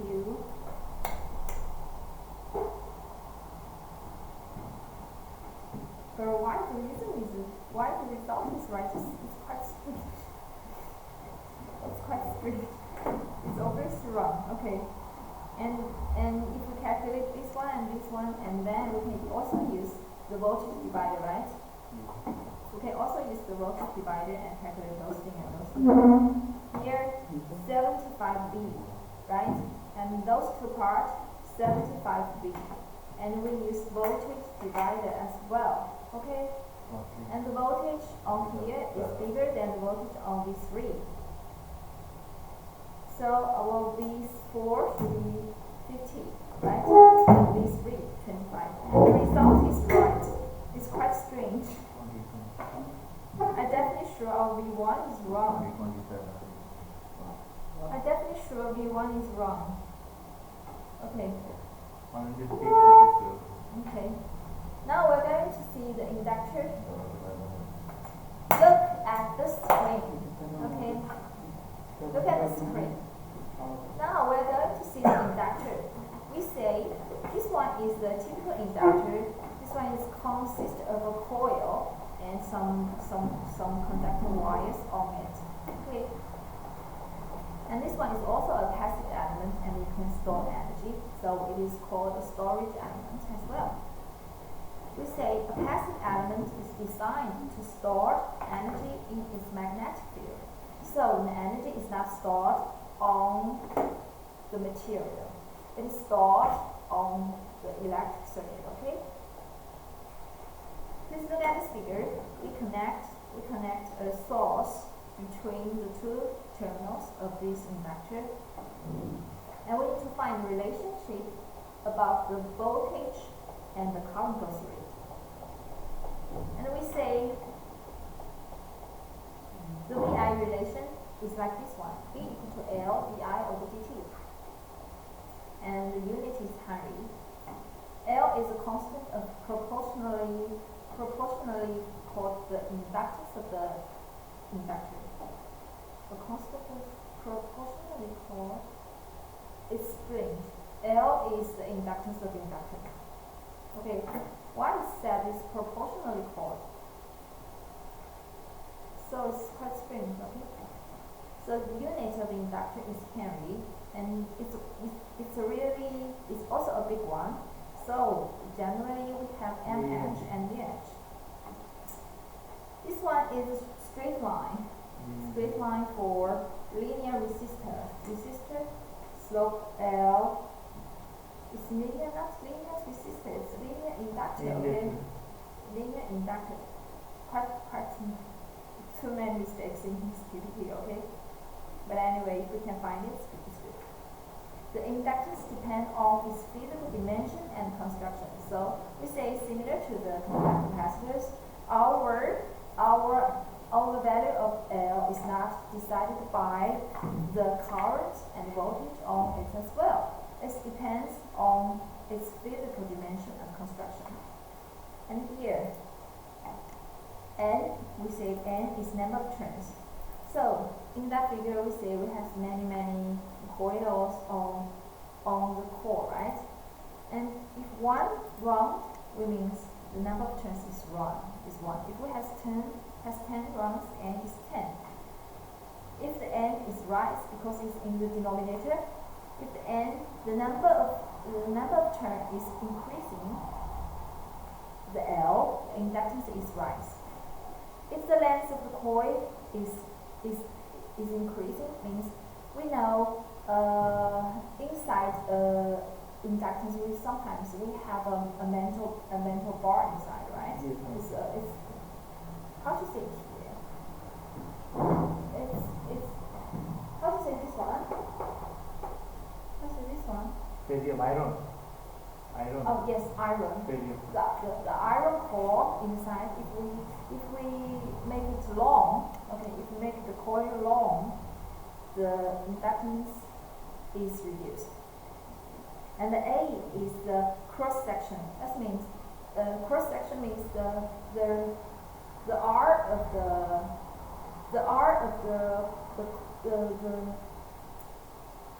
the coil, you know, the R of the coil. If it's big, okay, if it's big, the inductance is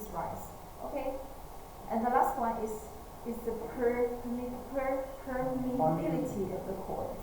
Okay, the permeability of the coil. If this one is rise, the L is rise. So that means for this one we know only the length of the coil is rise. The length is rise, is going down. For others, it's going up. Okay, and for the capacitor we know if the length is small, it's going up. So it's different, okay? So just remember one and you can get another, okay? And this one is the picture of typical, But this is but this one is resistor. resistor. This one is resistor.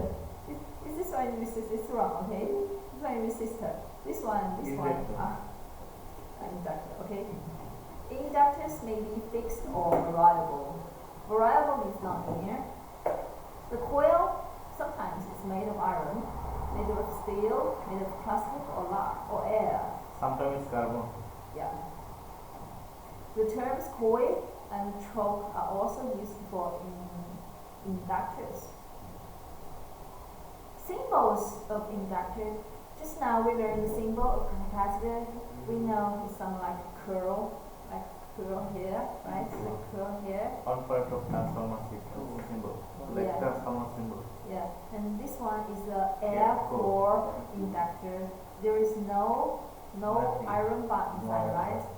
And the current is set because this one is a passive element, okay? So the current go inside into the positive side, so this one is a passive sign convention and it's fine.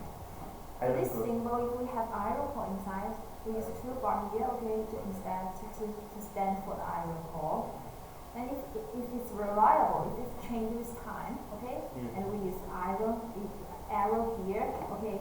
So this one is the symbol of inductor. In our course, we just see this one. Most of the cases are air core, okay? Now we're going to see our Morse-Ampere relation about V and I. For the inductance, we have V equal to L di over dt, and this one we must remember this by heart, okay? We always use this. And if we rewrite this one, okay, we remove everything with di to the left hand side and everything with v and dt to the right hand side, and we get this one. And if we integrate both sides, and for the left hand side we know it's I, right?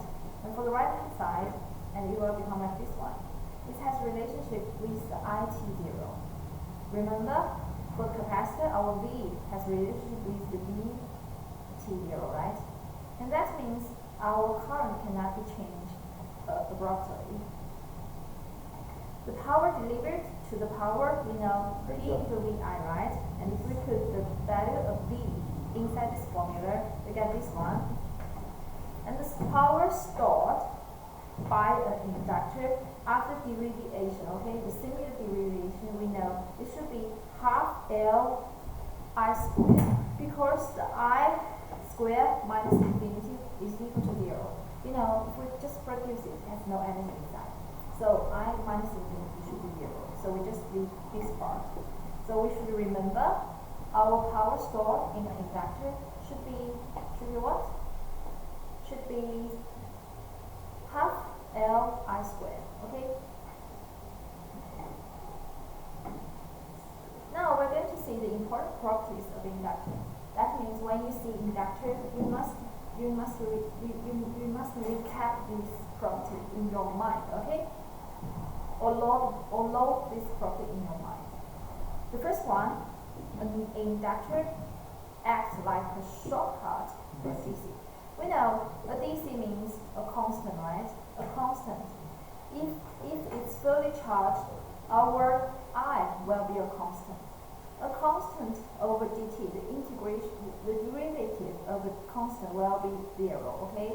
So our V equal to L, 0 equal to 0.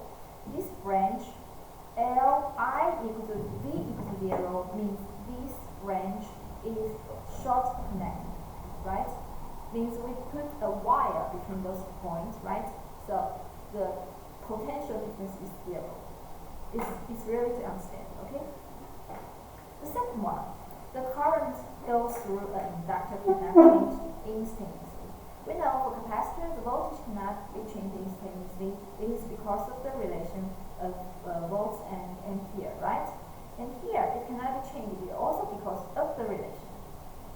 Please look at this one. We can see our dt, right? We say dt is very, very, very small, tends to 0. And we say, look at this figure, in a very, very, very small dt, our di, if it's changed abruptly, and the di will be very large, like this bar, right? So if dt very small, di is big. This part will tend to infinity. Okay, if L is a constant, then our V will tend to infinity as well. Infinity voltage means this device is dangerous. Okay, it will be burned. Okay, so we say for an inductor, the voltage cannot be changed suddenly. Okay, just remember. Just can like this one. Okay, cannot just like this one. Right. Here actually the direction of the arrow is wrong as well. Okay. So like an ideal capacitor, we say the ideal inductor cannot dissipate energy as well, and it should satisfy passive sign convention.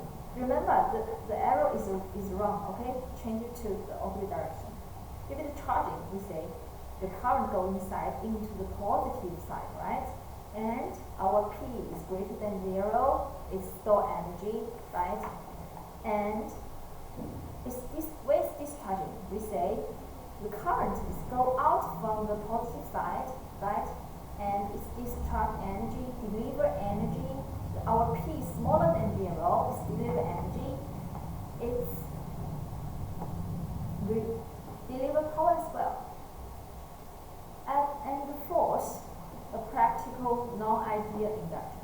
Okay, we say in our circuit, most of the case we use the ideal inductor, but in our practice, the ideal inductor is not existed. We just have non-ideal inductor. For a non-ideal inductor like this one, we say there are two more parts. The RW part means the resistance, the inside resistance of the L. You know, the L is comprises of some wires, right? And the wire, it has resistance of itself, right? So we have a RW in series with our L, and we also have our CW. What does this mean? Capacitance. We know if we have a inductance, so it has many coils, right? Yes. Right. We have a And we capacitor. know coil is made of metal, right? We know between two metal, this one is metal, this one is metal. Between two metal, we must have a C, right? Yes, yes. So that's the reason we have CW here. This one is the coupling capacitance between coils. Okay, that is this part comes from, and this part is in parallel with L. Okay. Please look at this one, practice 6.8. This one is really easy, right? Yes, ma'am. Okay, I'll just talk about it. And we should notice now LDV. our stimulator I is the AC signal, right?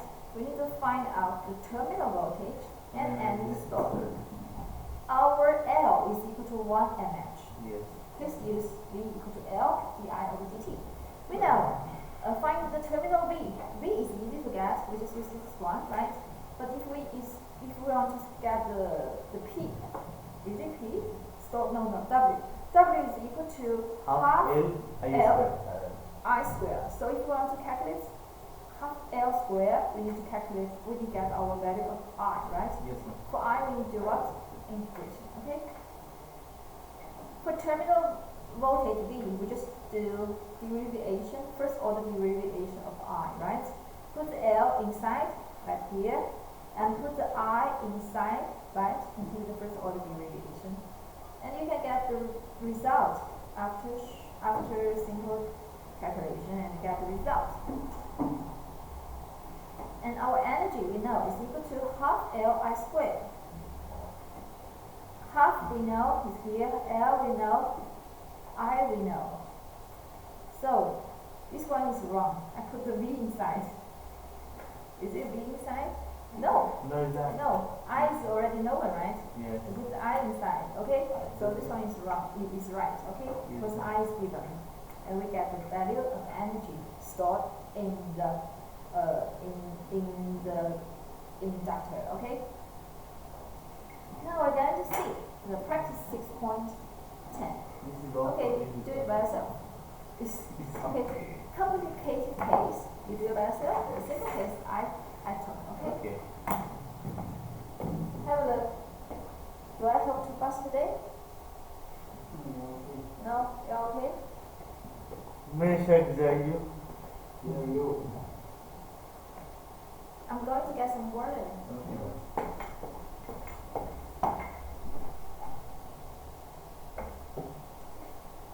Mim जाइयो. Nasima.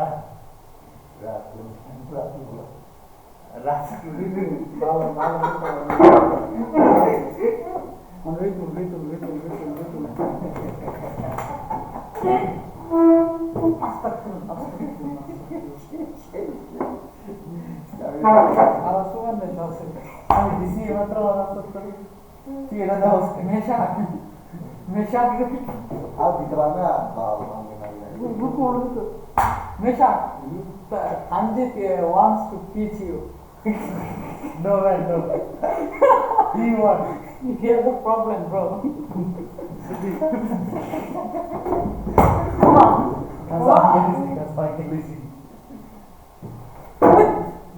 ইজ্জত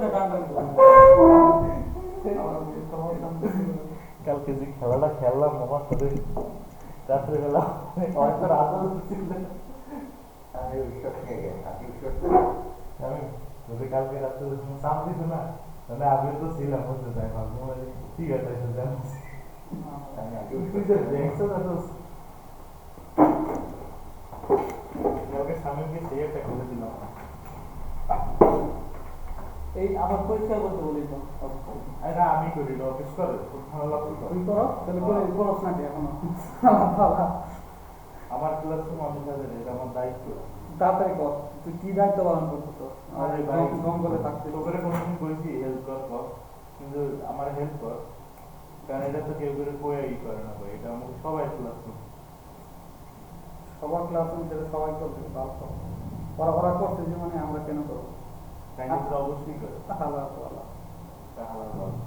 এখানে তো আরো class অন্য ডিপার্টমেন্টে ওরা করে ভালো শুধু শুধু পেন নাও কেন অফিসে বলবি যে করে দাও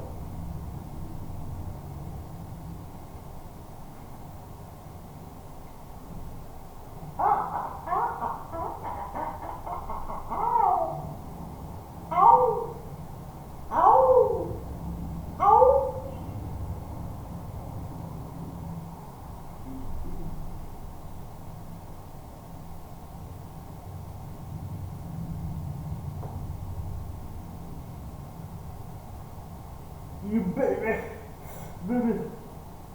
What's that? Isaac. Men check.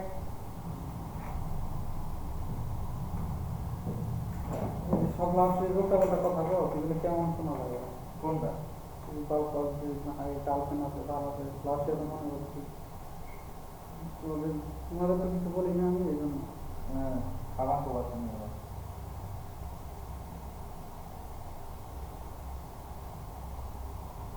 আমি করতে বলে দেবো লাস্টে তখন কেমন লাগছে এই ঋতুল আছে নাকি ঋতুল তো নাই না ঋতুল নাই রে ঋতুল নাই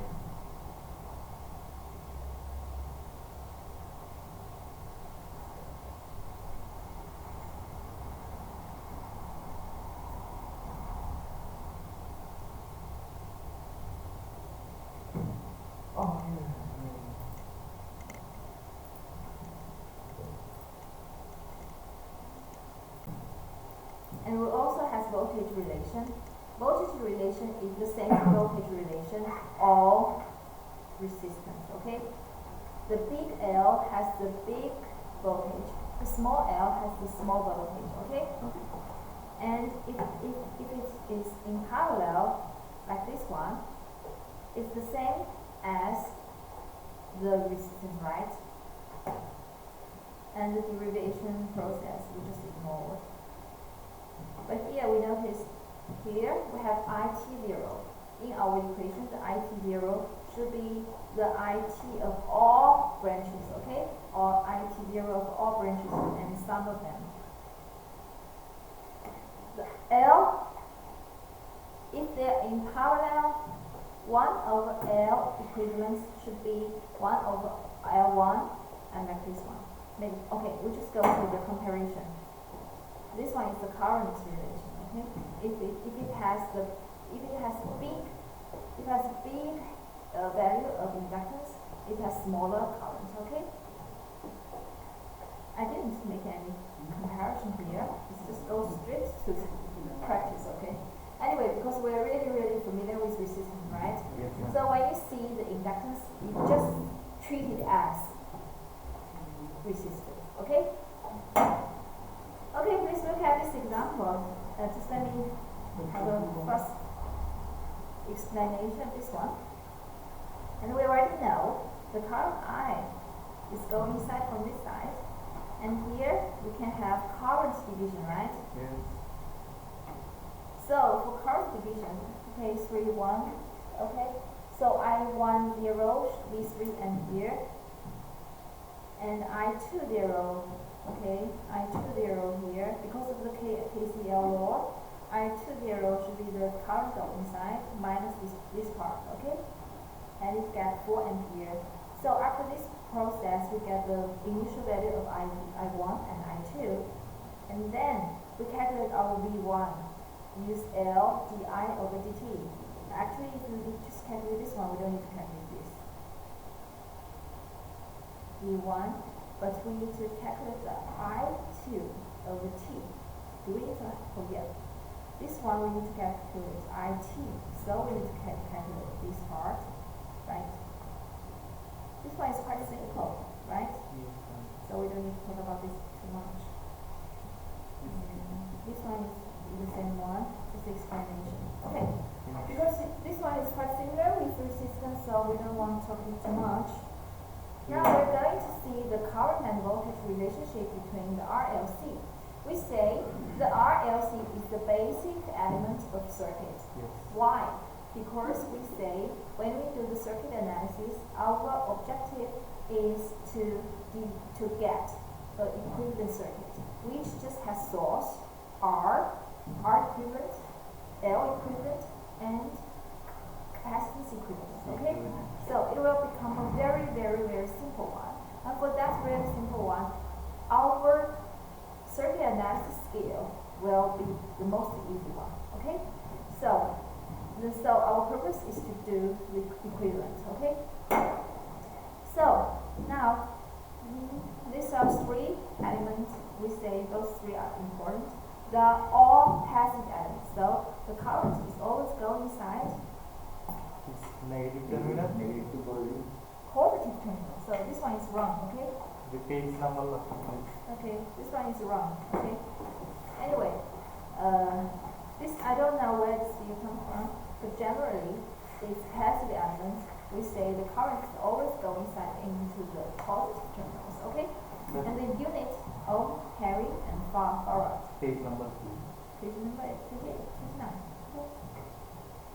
And the current, we say current means the VI relationship, right? For those parts and for those parts. And we just say there was something important and something not that important. I think this one important, this one important, and this one important. For those parts, it's up to you because here is some initial value here, okay? Initial value here. Here's here. I think this table and that table are similar, but that table it has figure inside, okay? This one we don't have. And for inductor VI relation, we always use that, okay? This one is VCR equation. Sometimes when I say VCR equation, you must know it's volts current relation. Okay? And then this part is for the power, for the energy, okay? For the energy, for the power is this one. And for this part is the equivalent of 2, okay? Yes. 2 in series or in parallel. We have to remember those two, and we also have to remember this one as well. And we need to notice this one and this one similar, right? If we see the L, if you just treat it as resistance, it's the same, okay? Same, yeah. So when you know the property of resistance, you know the parallel and series property of inductor, okay? Now we're going to see the application.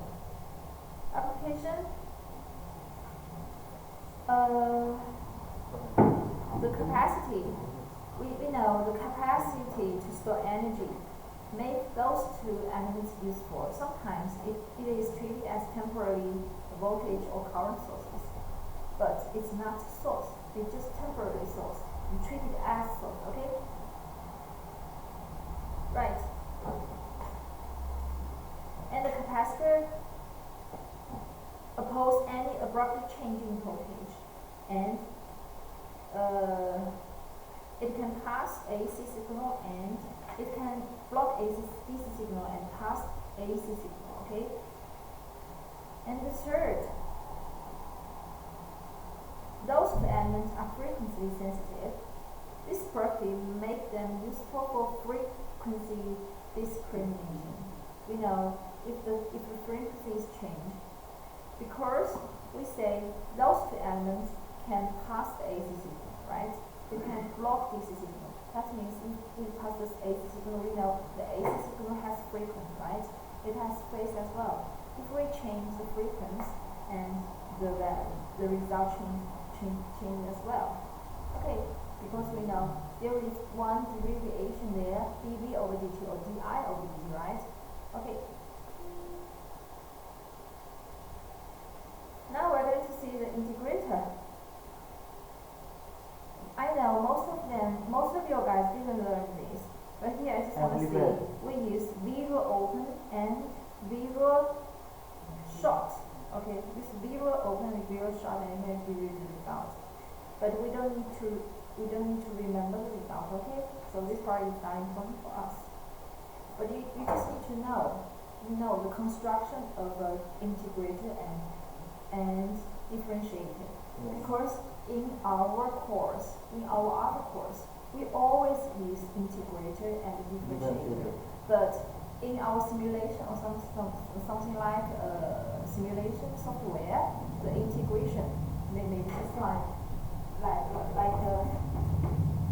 a symbol, right? We don't know the construction inside it. It's just a symbol.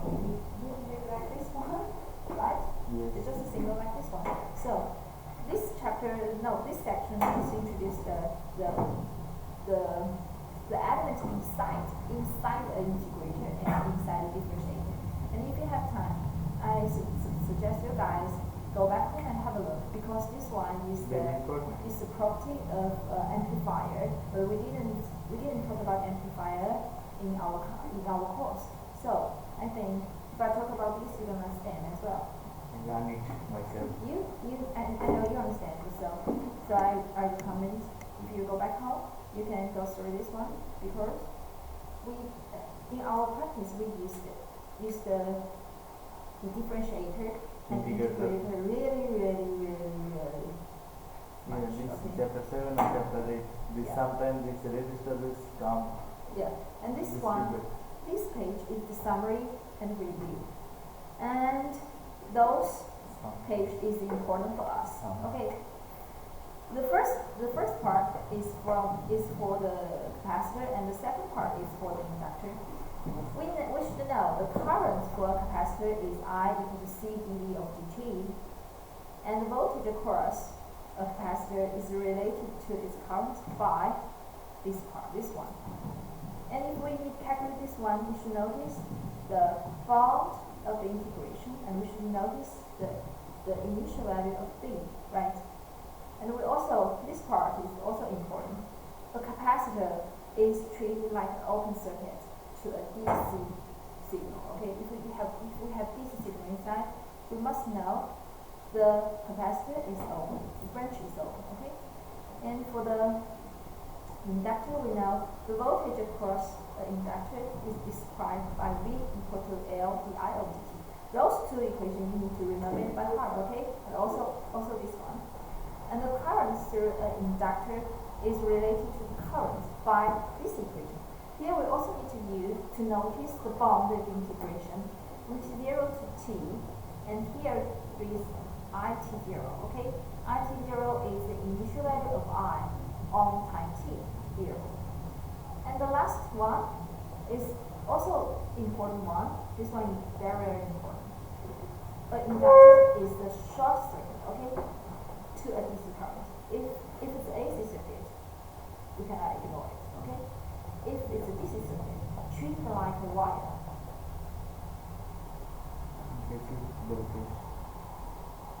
Right?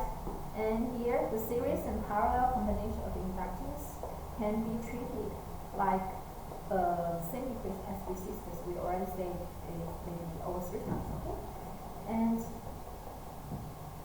And similarly, a combination of capacitor is opposite the opposite way as or we also can say the same way as the conductors, okay? The opposite way as resistors. And this one we don't talk about.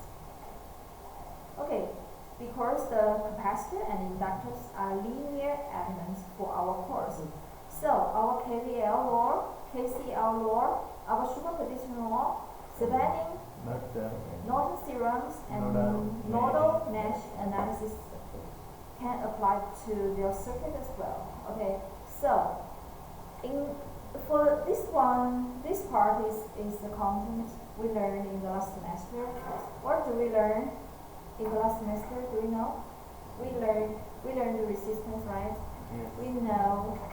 We learned the capacitor. We learned some of the circuit elements. We learned sources, and we learned the circuit analysis method, right? We learned 2B method, the normal method, and we learned branch current method, right?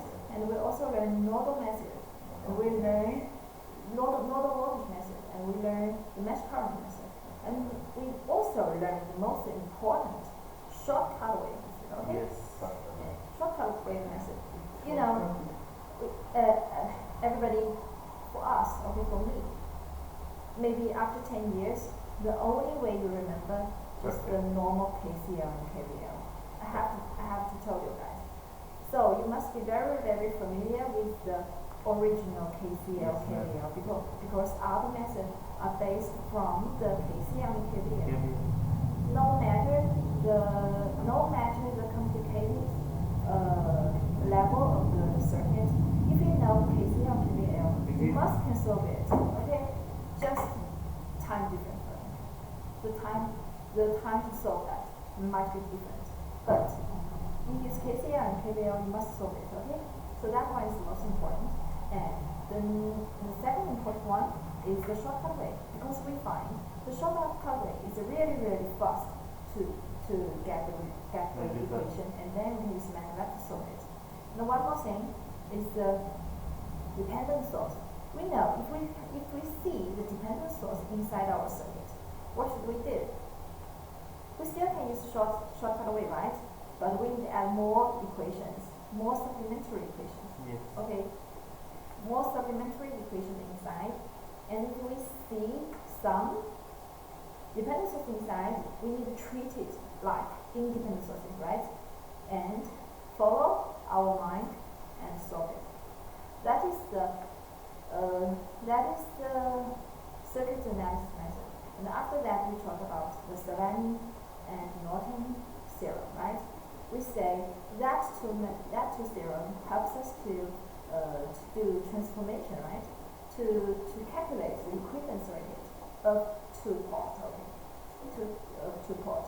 And we also learn the source transformation, right? We can transfer accompanied current source to accompanied voltage source, right?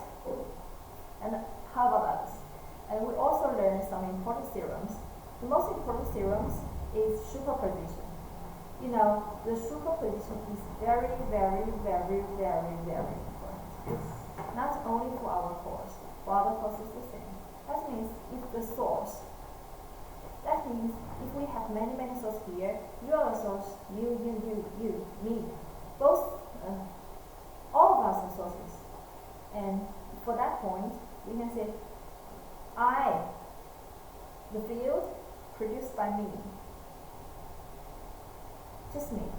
Okay, there is a field.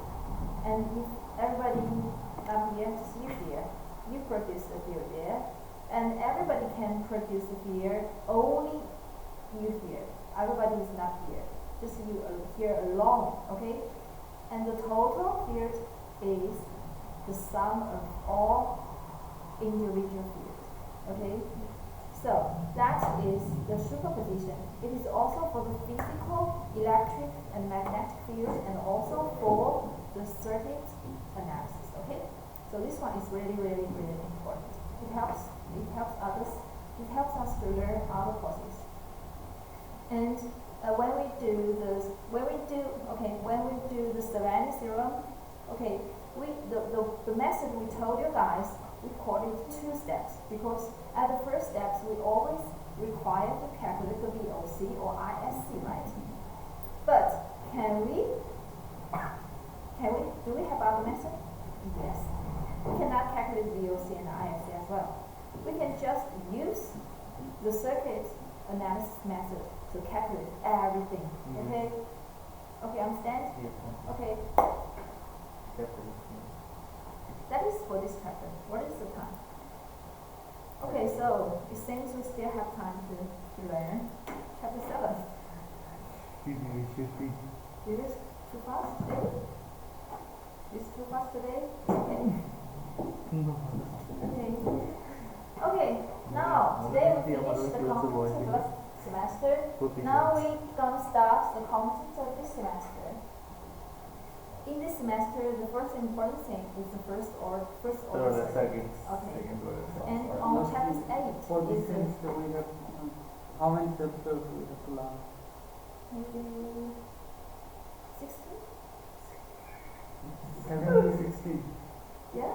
16 chapters. Good. Okay. Well done. Maybe I try to finish one to 2 chapters in one class. Yeah. One class is 4 hours, you know. I didn't have any break, you know. If we just have 45 minutes, we just have 45 minutes for one course. But every time when I come here, we don't have break. So for morning, at least we have 1 hour break, right? One hour break. Yes. We did have 1 hour break, but we don't have any break. Today we have 10 minutes. So actually we have 5 courses each time. But we can get 5 minutes break, please. Okay, you need break. Okay, you can have a break.